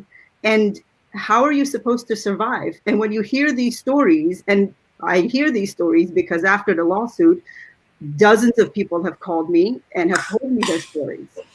And you hear them over and over again, you realize you're not the only one who was passed over for a job. You're not the only one who was put in that kind of position. So I thought it was extremely important to speak up and stand up and do something about it.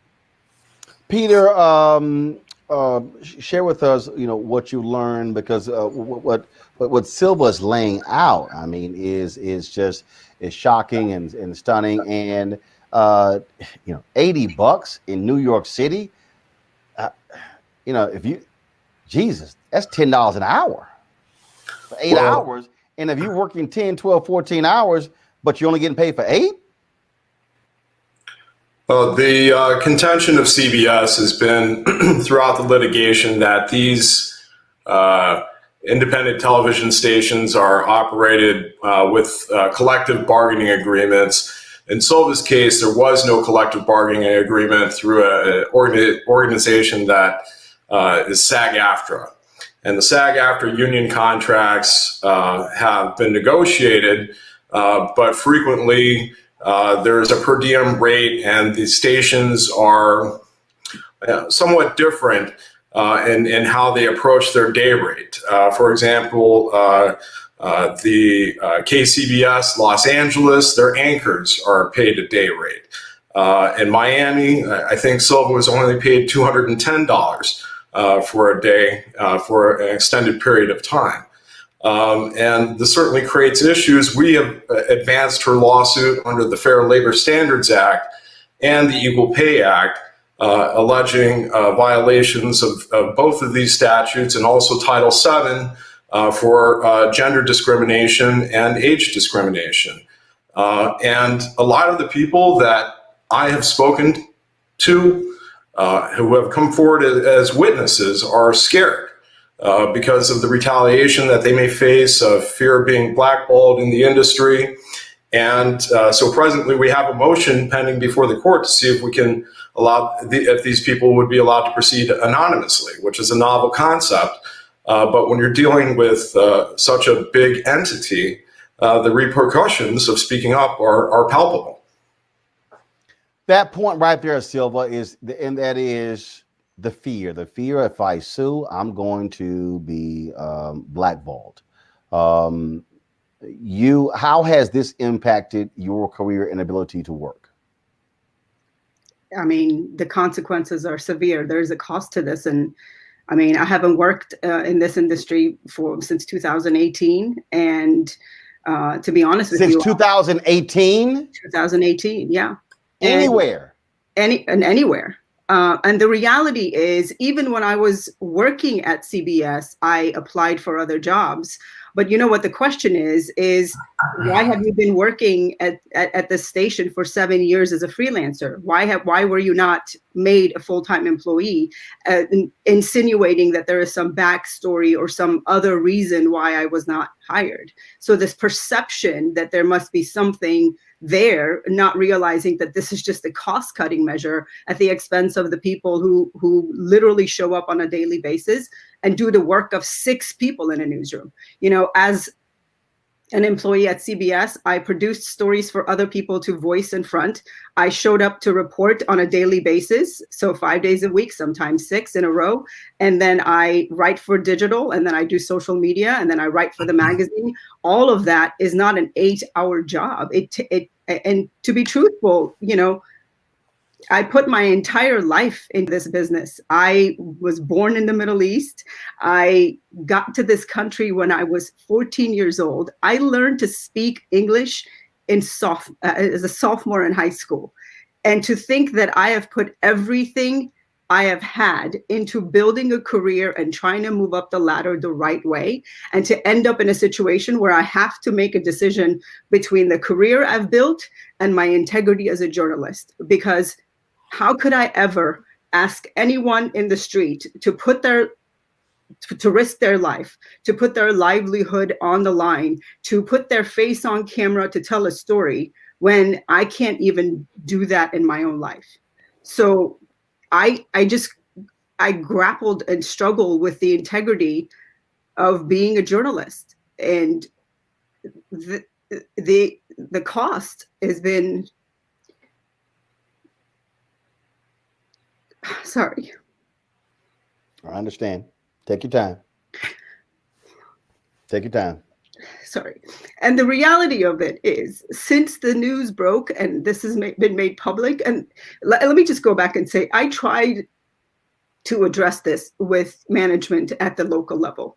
And because of the way this leadership with the 2 people that now are on administrative leave, the way they've emboldened and encouraged leadership on the local level to be, there are no consequences, right, to their actions. So this trickle-down effect is real. So people are walking on eggshells. People who worked at CBS a decade ago I've talked to them in person, and I've got names and stories dating back a decade ago, and they're still afraid to come forward and tell their stories because of the fear of retaliation. And the reality is, it's not enough to hold those 2 people accountable. We have to address this trickle-down effect on the local level, where management is able to get away with anything. You know, part of the reason I came forward is because I tried to address this with my manager. And then after I left in 2018, I did file a complaint during that investigation, and nothing happened. I filed an EEOC complaint, but really the last thing that happened to me was that as a reporter, I was sent on assignment and I was sexually assaulted on assignment. And when my complaints and concerns were ignored by the manager who sent me to that assignment, which was, and Roland, you can appreciate this, to go cover a story at the public parking lot of a football game at the Dolphin Stadium, where for 13 hours, people have been tailgating and drinking, and to do a live shot at 11 o'clock. And when I addressed my concerns to be put in that kind of circumstance, I was told, are you refusing to do your job? And seconds before a live shot, my ass is smacked, I'm groped and touched inappropriately. And when I complain, and again, I'm told, are you trying to say you're refusing to do your job? And sent back to the same circumstances for the second time 3 weeks later. And when I finally took it to my female news director, her response to that kind of environment was, to stop complaining and to stop whining. When you have a culture, a toxic environment and toxic culture that allows for that kind of behavior and that kind of management to deal with issues on that level, then it makes you kind of wonder, what am I doing here for $210 a day without a car and working 18 hours? And to think that there are hundreds of people who've gone through this organization and have experienced exactly, well, not exactly the same thing I did, but very close. And I can't even pretend to understand what my Black and brown journalist brothers and sisters go through. You heard Don Champion's story. And when you look at the Excel spreadsheet Peter and I have, where we continue to talk to people from CBS, from all of the different stations across the country, and they repeat exactly the same stories and the same MO, the being bullied, retaliated against, if they spoke of. People have lost their jobs, people have lost their livelihoods, and 95% of those people are women above the age of 40. There are people of color, and there are people of members of the LGBTQ community. And you can't turn your face from that kind of circumstance. And if it's one person, then you have a disgruntled employee. But you have hundreds of people with the same story, you have a problem. You have a cultural problem. I'm hopeful that they have been put on administrative leave and that the powers that be are trying to change things, and this independent investigation has been launched. But I'm going to be honest with you, I've gotten calls from almost everyone on that list, and everyone is still afraid to speak to people who are leading this independent investigation. So the fear and the impact on our careers, it runs deep, and it's important to know that our lives have changed. My life may never be the same again. For 20 years, I built a career that I was hopeful to just show up to work and to do my job. And that may never happen for me again. But how could I ever ask someone else to put their life on the line, to be a witness or to tell their story if I'm not willing to do the same for myself? Peter, final comment. Well, I mean, the law is in place to protect people like Silva. We've advanced her cause in the court, and only a jury can decide who's right and who's wrong on these things. But the arguments that I think that we're advancing are trying to change the dialogue and make the people who do the hard work in the field and produce the stories, report the stories, make it so that it's a fair workplace and environment. And when the people who are asking the reporters in the field to put only 8 hours on their timesheet, when that's not factually true, I think there's a lot of implications to the local station and to the network for their employees who are being asked to not report accurately, something that's a key component for their job. So, but we'll have to let the courts decide. Peter, we appreciate it. Silva, thank you so very much for sharing your story. Again, as one of the folks involved in NABJ, we're going to do our best to ensure that this external investigation is done properly and fairly, that people are also going to be heard out. And so, again, CBS has already announced who that's going to be. We are going to be talking with those lawyers very soon, hopefully in the next 48 hours, to make clear how we believe this investigation should be conducted, and we'll stay on top of that. So we certainly appreciate it. Thanks a lot. Thanks, Roland. Thank you very much. All right, folks, back to our Roland Martin Unfiltered video in just one moment. It's time to be smart. When we control our institutions, we win. This is the most important news show on television of any racial background. Y'all put $2, $3, $4, $5, $10, $15, $20, $30 on this and keep this going. What you've done, Roland, since this crisis came out in full bloom. Anybody watching this, tell your friends, go back and look at the last 2 weeks, especially of Roland Martin Unfiltered. I mean, hell, go back and look at the last 2 days. You've had sitting United States senators today, Klobuchar and Harris. Whatever you have that you can bring to Roland Martin Unfiltered to support it, please do, because this information may literally save your life. Watch Roland Martin Unfiltered daily at 6 p.m. Eastern on YouTube, Facebook, or Periscope, or go to RolandMartinUnfiltered.com. Support the Roland Martin Unfiltered Daily Digital Show by going to RolandMartinUnfiltered.com. Our goal is to get 20,000 of our fans contributing $50 each for the whole year. You can make this possible. RolandMartinUnfiltered.com. You want to support Roland Martin Unfiltered? Be sure to join our Bring the Funk fan club. Every dollar that you give to us supports our daily digital show. There's only one daily digital show out here that keeps it black and keep it real as Roland Martin Unfiltered. Support the Roland Martin Unfiltered Daily Digital Show by going to RolandMartinUnfiltered.com. Our goal is to get 20,000 of our fans contributing $50 each for the whole year. You can make this possible. RolandMartinUnfiltered.com. This shocking and unbelievable story out of Rochester, New York, where a young black girl, 9 years old, pepper sprayed by police officers. Shocking video that has people scratching their heads. What in the world is going on? Watch this. No, I want my dad. You're not gonna run off. I want my dad. Stop. I want my dad. I'm not getting in no car. I want my dad. I want my dad. No.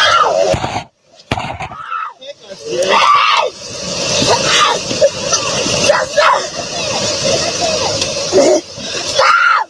Oh my God. Okay. Wait, my mom, she's pregnant though. You done? My mom pregnant.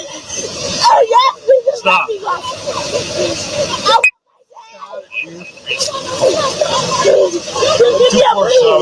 I want my dad.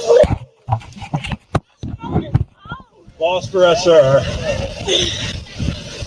Mom's still trying Wait, to fight. please. You gonna help my mom? She's pregnant. You gonna help my mom? She's pregnant. Please. Let's go. Get up. I want my dad. Get up. I want my dad. I want my dad. I got a car out here. Look at these kids. I want my dad. I got one car out here.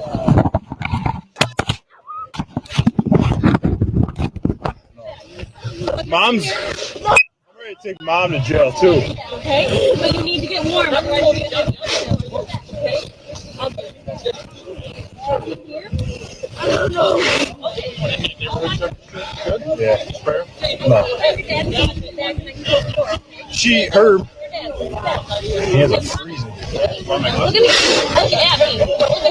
Get in the car. I'm done telling you. Get in the car. Get in the car. Too hard. 247.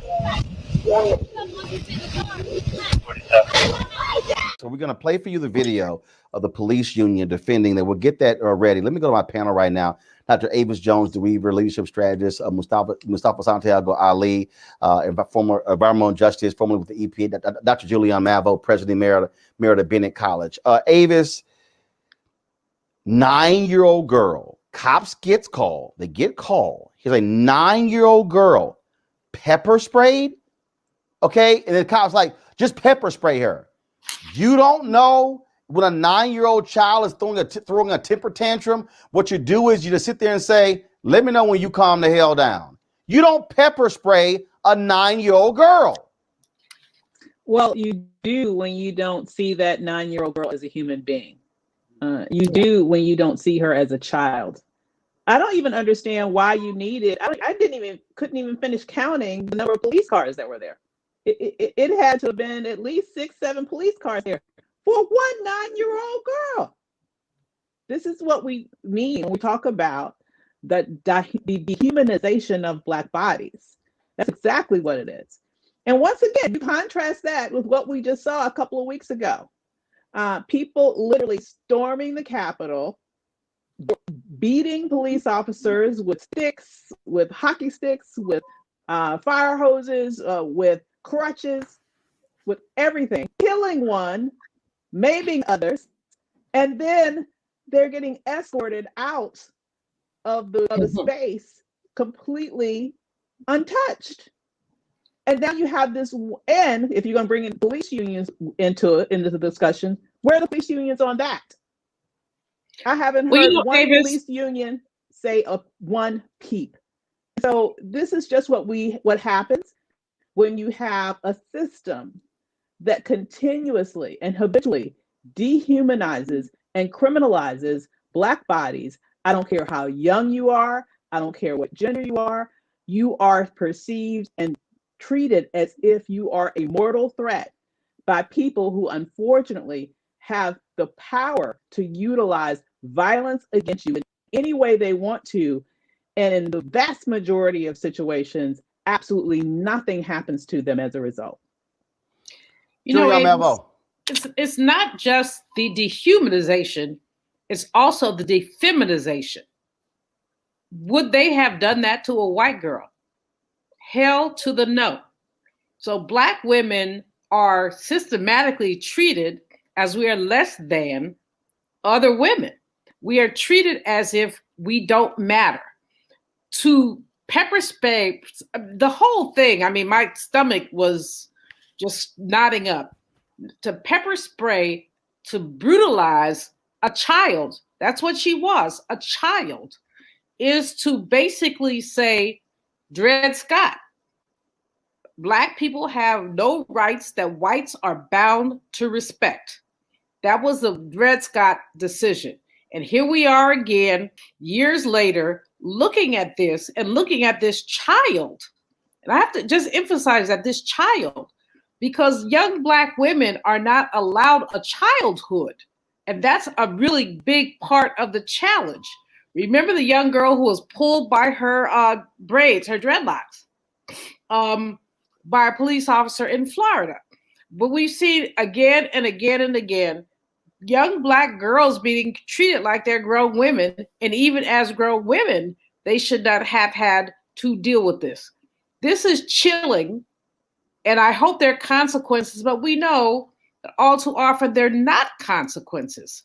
That people get to do whatever they want to do to Black people in general and Black women in particular, and there tend to be no legal consequences to their abrupt, insane behavior.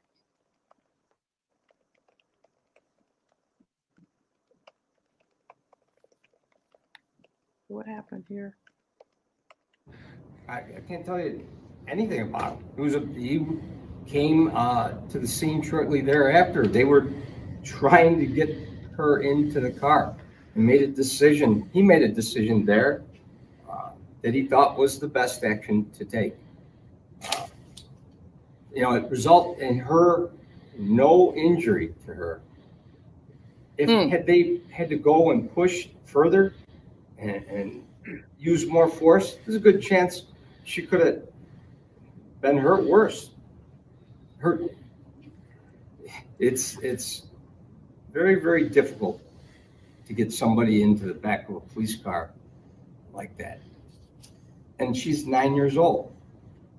Imagine what happens when we have a full-grown individual that we're dealing with. You talk about the psychological impact on the officers, but what about the psychological impact on the 9-year-old girl who had to deal with this traumatic situation? How about the traumatic situations that she's been dealing with? Did you listen to the words that her mother was saying to her? That's what's sad. That's what's disturbing. That's what officers go home and say, how does that girl have a chance in life? What's that officer supposed to do? What can they do? You know what? Understand how we respond to situations. Let me go from a man with a gun call, to a traffic accident, to a family disturbance, to another incident. After this, those officers probably had to go on to several other calls that night. This doesn't happen in a vacuum. Some of those officers probably didn't get a chance to even discuss it until when? And Mustafa, here's the issue here, okay? Police were responding to a family disturbance call. The officers had to wrestle the young girl to the ground. This was the quote. Officer says, "You're acting like a child." What does the 9-year-old say? Quote, "I am a child." Now, again, according to the police chief, the girl tried to run away. Officers then handcuffed her and attempted to take her to a hospital in a patrol car. This is the point that I keep raising, Mustafa. You cannot. This is why when people talk about defund the police, when they talk about how you shift services, you should not be sending cops to a call that clearly there's a mental issue here. The young girl threatened to kill herself. You don't send cops. This is why you must have mental health professionals working in police departments, or you have a system set up where you send mental health providers and not cops. Cops are going to do what cops do. Pull out guns, shoot people, tase them, pepper spray them. That's what happened here. And so of all the people, you're so wrong about defund the police. This is what people are saying. You cannot have a law enforcement response to all problems in America. No, I agree. This is infuriating. You know, we continue to see this time and time and time again. And especially when we see children are being placed in these situations, the little girl was scared, you know, so she had to actually go through trauma. She's seen police officers, whether on TV or in her own personal life, who have, you know, done all kinds of egregious things inside of our community. So that is how she's been socialized to the interactions that happen with police. And when you don't, you know, they're supposed to be trained in de-escalation, whether it's with adults or children. And of course, a part of that de-escalation is making sure that you also have individuals who have expertise in dealing with children who are brought into the scene. And when you don't do that, you get these types of situations. And I'll just add the other thing. I know the asthma rates in Rochester.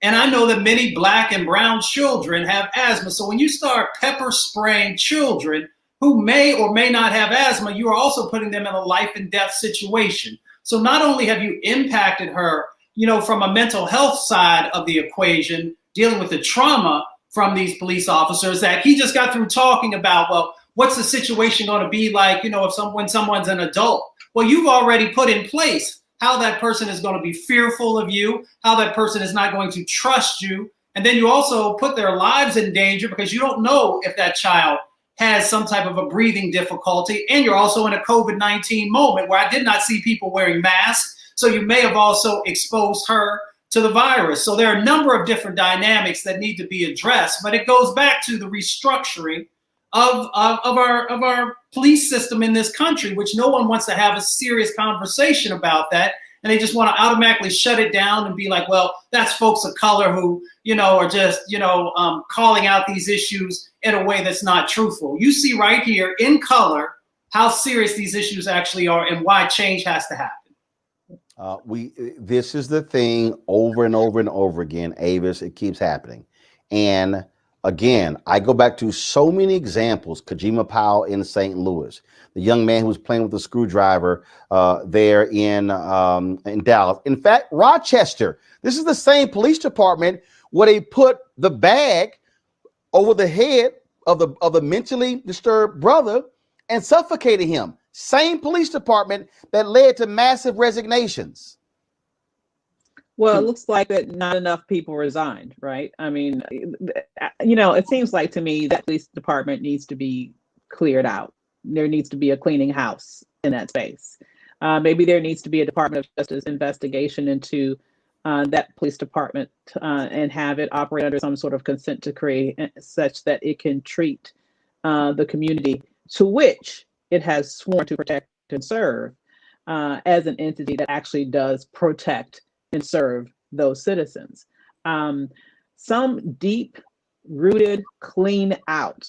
I mean, it seems to me this might be a situation where everybody needs to be fired and they need to hire people back one by one based on better qualifications, better criteria, because clearly there is a systemic problem with that police department in terms of how it interacts with the community in a very violent and inhumane way.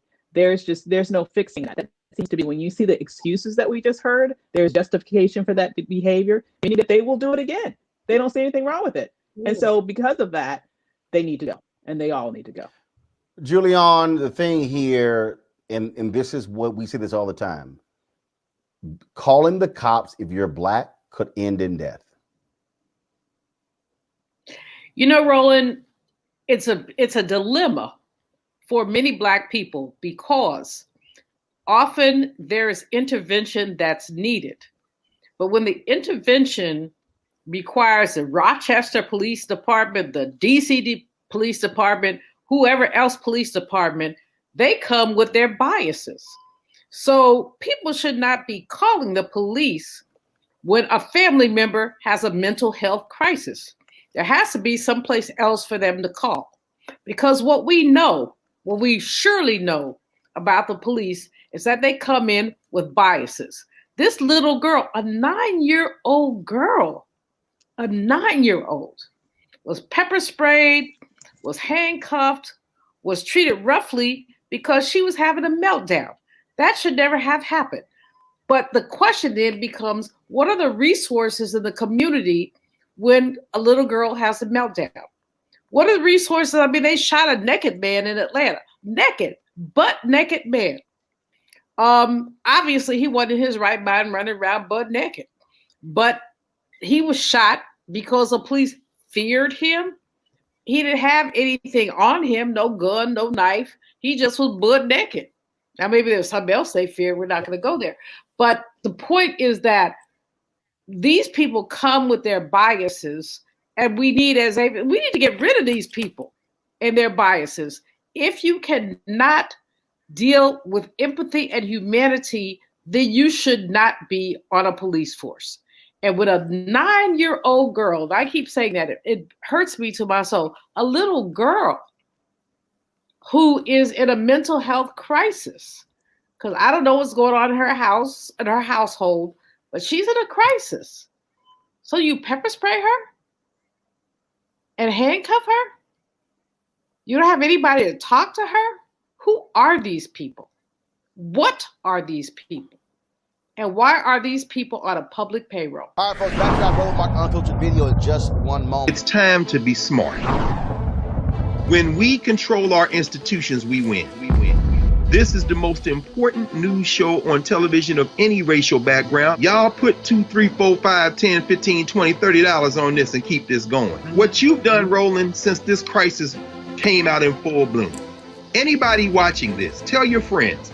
Go back and look at the last 2 weeks, especially of Roland Martin Unfiltered. I mean, hell, go back and look at the last 2 days. You've had sitting United States senators today, Klobuchar and Harris. Whatever you have that you can bring to Roland Martin Unfiltered to support it, please do, because this information may literally save your life.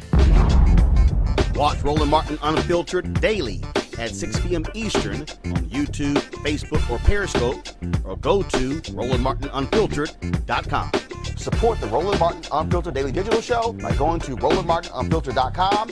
Our goal is to get 20,000 of our fans contributing $50 each for the whole year. You can make this possible. RolandMartinUnfiltered.com. You want to support Roland Martin Unfiltered?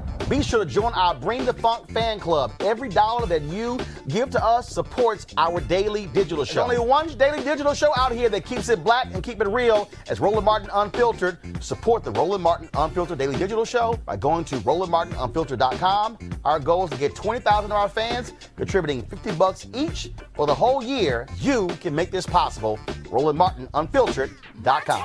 I do got to get your reaction to what we just talked about. The pepper spraying of a 9-year-old girl. Mom calls the cops. The girl was threatening to kill herself. The cop says, "You're acting like a little child." And she says, "I am a child." Right. I am a child. Yeah. And Roland, can you hear me? Yep, we got you. Go ahead. Yeah. One of the things I'm thinking about. So you pepper spray a 9-year-old girl who's in a mental crisis, but you don't pepper spray grown folk that aren't crazy who storm the Capitol with guns and beat people with fire hydrants and kill people. I mean, just think about that for a moment, y'all. Yeah, no pepper spray was used on the U.S. Capitol, and they were storming the Capitol, tossing aside barricades, beating people with flags. Yeah. And you talk to them.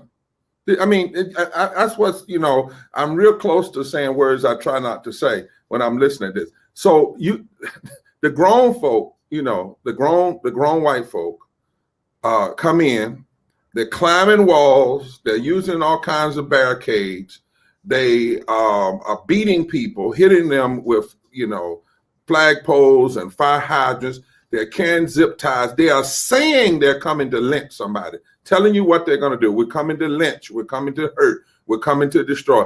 No pepper spray. What we saw was folks saying, hey, how you doing? This is your house. Oh, by the way, come on in. Then we hear a 9-year-old girl. I mean, the reality is, this is what I think. I don't think any of this is going to stop until, number one, we can actually bring not local, but federal charges for murder and felony assault that have large penalties against police without any way they can get around it. Number two, we are going to have insurance companies say, we will no longer insure your police agency and pay people off if you're engaged in this kind of racist activity. And number three, when we talk about defunding, I've been thinking about this. You know, there's a process. It's not what everybody wants yet, but there is a process for defunding already in place. It's called Title VI, Civil Rights Act of 1964. It said that anybody that gets federal money, that engages in discriminatory tactics, the federal government can defund them. Problem is, we haven't been doing it. Mm-hmm. You see what I'm saying? The law is there. It's inside. Now, it's not finally what Black Lives Matter. I'm not trying to suggest that, but I'm trying to say that until we can have that, they know they're not going to be left up to the local DAs. Federal charges for felony murder or for felony assault, number one. The private insurance companies that insure these folks saying, we're not going to insure your company. You know, just like your insurance company, you can have life insurance, but if you go out and commit suicide, then they're not going to pay, right? So it should be the same way. If a police department, in essence, if you kill innocent people, you are committing a form of policy suicide, and we're not going to protect you. We will break your city, your county will just have to go broke because you have no business doing that. And thirdly, we should be using Title VI of the Civil Rights Act. I heard you say, Rochester, this is just another time they've done it before. We will pull your federal money, or you're going to fire the people and get this thing straight. That's what's going to. But look at again. And I'm about love and all that, Roland. But I didn't see no pepper spray. Maybe it was a few instances when it really got rough. But for the most part, I saw people fussing and cussing and running and breaking and trying, and it was not even a shot rang out. 1 million Black people came to the Million Man March, and not one act of violence.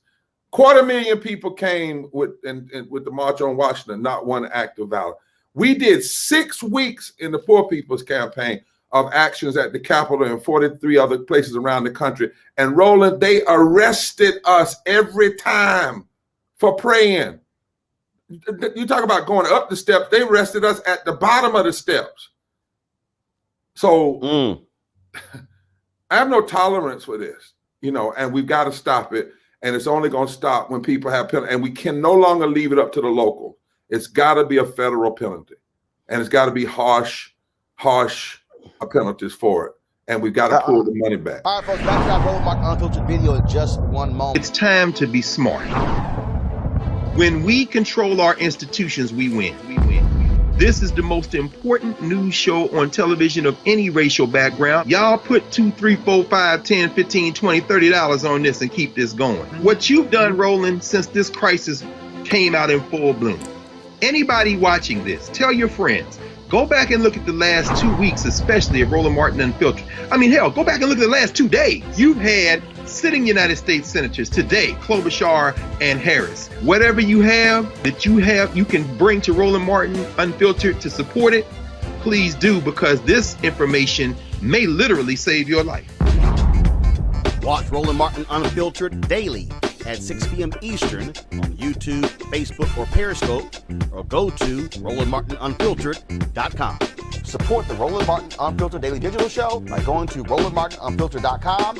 Our goal is to get 20,000 of our fans contributing $50 each for the whole year. You can make this possible. RolandMartinUnfiltered.com. You want to support Roland Martin Unfiltered? be sure to join our Bring the Funk fan club. Every dollar that you give to us supports our daily digital show. There's only one daily digital show out here that keeps it black and keep it real. It's Roland Martin Unfiltered. Support the Roland Martin Unfiltered Daily Digital Show by going to RolandMartinUnfiltered.com. You can make this possible. You know, Scott, I know you might be comfortable with them Trump people, but I just could not stand. I told y'all did I tell y'all what happened the first time they had a meeting at the White House with the TV anchors with Trump? You have a couple times. No, I didn't. But tell us again. No, I actually didn't. I don't think I told y'all this. Y'all, this is really a true story. Normally, when the president walks into the room, everybody stands up. You know, you're eager. You know, Mr. President, good to meet you. Good to see you. You walking over. All right. I ain't really had that feeling. He came into the room. All the other media people, Jake Tapper and did you stand up? Chuck Todd, and they all moved toward Lester Holt. They all moved toward Mr. President. I fell the hell back. I was like, well, he got walked past here anyway. So y'all think I'm lying. I felt like, well, hell, he got to walk over here to get to his side of the table. I'm like, I ain't in no rush to shake his damn hand. And they all walk up there going, Mr. President, Mr. Trump. And I'm sitting there going, I can't call this some bitch, Mr. President. I just can't do it. Then I said, I can't call him Mr. Trump. I said, now we got a dilemma. Shit, what am I going to call him? So he making his way, he getting closer and closer. I'm like, damn, what am I going to call him? Then he finally gets up to me and I go, he stick his hand out. Good to see you. I go, hi.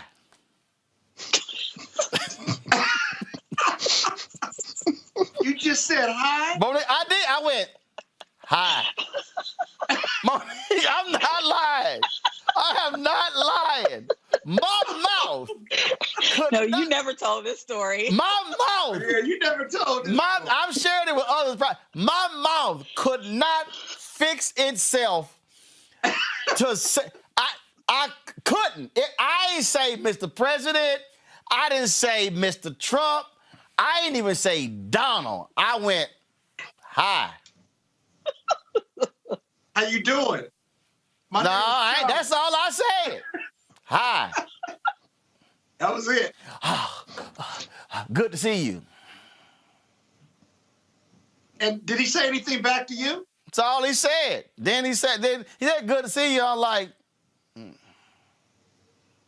then sat my ass all the way at the end of the table. 3 black people. We were all over here on one side of the table. It was the 3 black people, they had Lester Holt sitting 2 seats from him, but they had me, Yamish, and we were like truly in the hood. But at least Scott Pelley and David Muir was over there in the hood as well. But y'all, I couldn't even say nothing. It was just I couldn't. It was just hi. You see, Roland, that was your opportunity to ask about the advertising. Nah, hell no. I couldn't. Look here. We need the money right now. We black. What room is it in? Where does the money reside? We black. I got the money. I ain't even gonna give y'all my response at the next meeting when Melania was there. Oh my goodness. I literally did one of them Bernie Macs. That look up and down like, why you here? I ain't even, y'all don't understand. I had just disdain for them people. Okay, all right, y'all. All right, folks, back to our Roland Martin Unfiltered video in just one moment. It's time to be smart. When we control our institutions, we win.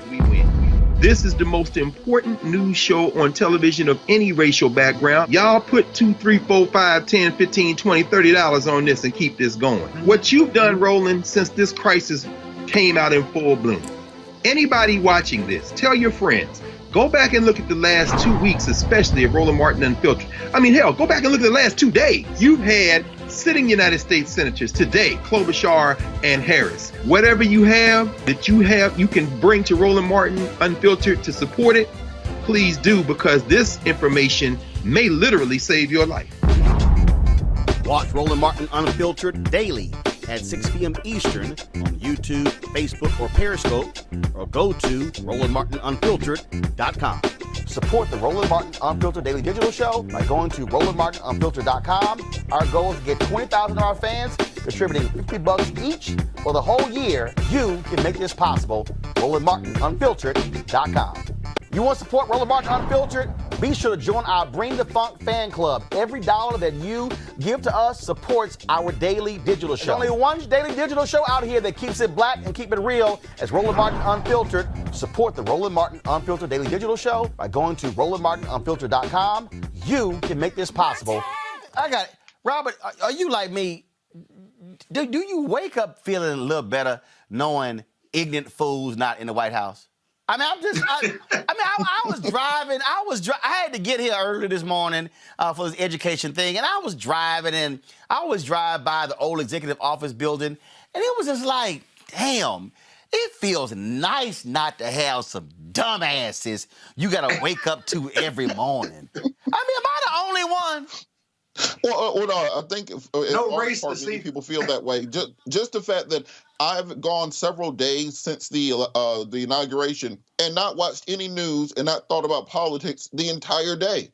And it's been great to not have to worry. Did the president tweet out something? Did the president try to invade Ohio? Did he make Miss San Diego the new Secretary of State? Anything could have happened, and that not existing anymore is very important. But despite that, it is important for us to stay vigilant on our government. Because remember, these folks were not our friends or allies. We were allies out of convenience. And now that the mutual threat is over, I think Churchill once said that if Hitler was invading hell, then I would become allies with the devil. That's the position we are very much in with some of the people who are part of this coalition. And now that existential threat is over, it's time to make sure that we're not being left out as we move forward with the new administration, with the new policies, and ensure that the things that we got out there and voted for and fought for and marched for are actually being executed. Look, Monique, I agree with all. That's fine. All I'm saying is just literally driving by the White House. I mean, you can feel the sanity return. I mean, I'm sitting there driving, and I was like, y'all smell that? Clean, fresh air. Not the funk of dumbass Not the stench. People. Not the stench of corruption. I am not lying. Stench. I'm just driving in the car like, you don't understand, man. Driving down East Street and going up, the closer I got to the White House, Monique, it was the equivalent of when you are near an evil-ass person. And when they moving closer, you just like, the Bible talks about, see, don't even get me started when you're around evil people. You just like, your face just like, damn, here they ass come. Here they come. That's literally what it feels like. Those folks were evil. All of them. Everybody who worked there. Him on down. It rotted from the head down. But just to have competent people, to watch a press briefing and they speaking in complete sentences. You like, man, I forgot what that was like. Last night, to watch a procession, to pay respects to a cop who gets killed. You didn't have no ignorant statement, no big old show. Y'all notice everybody ran it except Fox News. I thought they loved cops. I'm just simply saying it is nice to wake up and not to wake up to an ignorant tweet from an ignorant fool who was married to an ignorant woman who they were all hired a bunch of ignorant ass people. Yes, and you're like deep in your Chris Rock right now. You're right. Y'all don't understand. I was just like, it's all turned up. I was like, damn, man, it feels nice. It does. The fact that they're even having the press conferences and then there's competent delivery from it. And then they invite the experts to just come in and talk. Nobody hovers over them like helicopter mode to jump in and stop them. They have these COVID briefings, and it's all sane and straight talk and good information. And we're not traumatized daily by these tweets and not knowing when the next one is going to come. Now, we all have some PTSD. We probably need to get checked out because it was a rough 4 years, and we have had so many losses. And I'm in agreement with Robert. We shouldn't be at ease in Zion, but we definitely can breathe better knowing that there is competence at the head than we could before. So I'm thankful. This is the equivalent to me of, you know, this is the equivalent when somebody invites you to their house and they know how to cook. You look forward to the dinner. But there ain't nothing worse when you get invited by somebody who can't cook. And now you got to sit here and just lie and say your ass just ate. Or when they force you to eat, you like, okay, just give me a taste. Because you know they can't cook. I'm just saying. It's just, I ain't know about y'all, but... All right, folks, back to our Roland Martin Unfiltered video in just one moment. It's time to be smart. When we control our institutions, we win. This is the most important news show on television of any racial background. Y'all put $2, $3, $4, $5, $10, $15, $20, $30 on this and keep this going. What you've done, Roland, since this crisis came out in full bloom. Anybody watching this, tell your friends. Go back and look at the last 2 weeks, especially of Roland Martin Unfiltered. I mean, hell, go back and look at the last 2 days. You've had sitting United States senators today, Klobuchar and Harris. Whatever you have you can bring to Roland Martin Unfiltered to support it, please do, because this information may literally save your life. Watch Roland Martin Unfiltered daily at 6 p.m. Eastern on YouTube, Facebook, or Periscope, or go to RolandMartinUnfiltered.com. Support the Roland Martin Unfiltered Daily Digital Show by going to RolandMartinUnfiltered.com. Our goal is to get 20,000 of our fans contributing $50 each for the whole year. You can make this possible. RolandMartinUnfiltered.com.